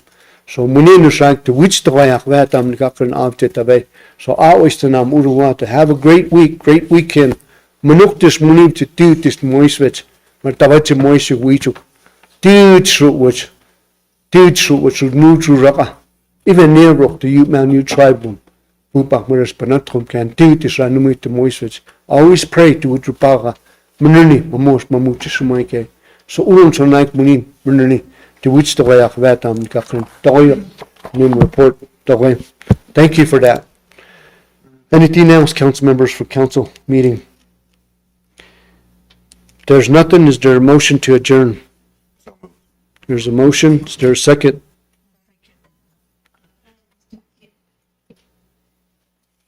Okay, motion was by Vice Chair Turtle, second by Councilman Jacket. Call for the vote. All those in favor say aye. Aye. All those opposed, same sign. Motion passes 7-6-0. It is 1:32. We are adjourned for this budget hearing council meeting. Thank you. Have a great day and a great week.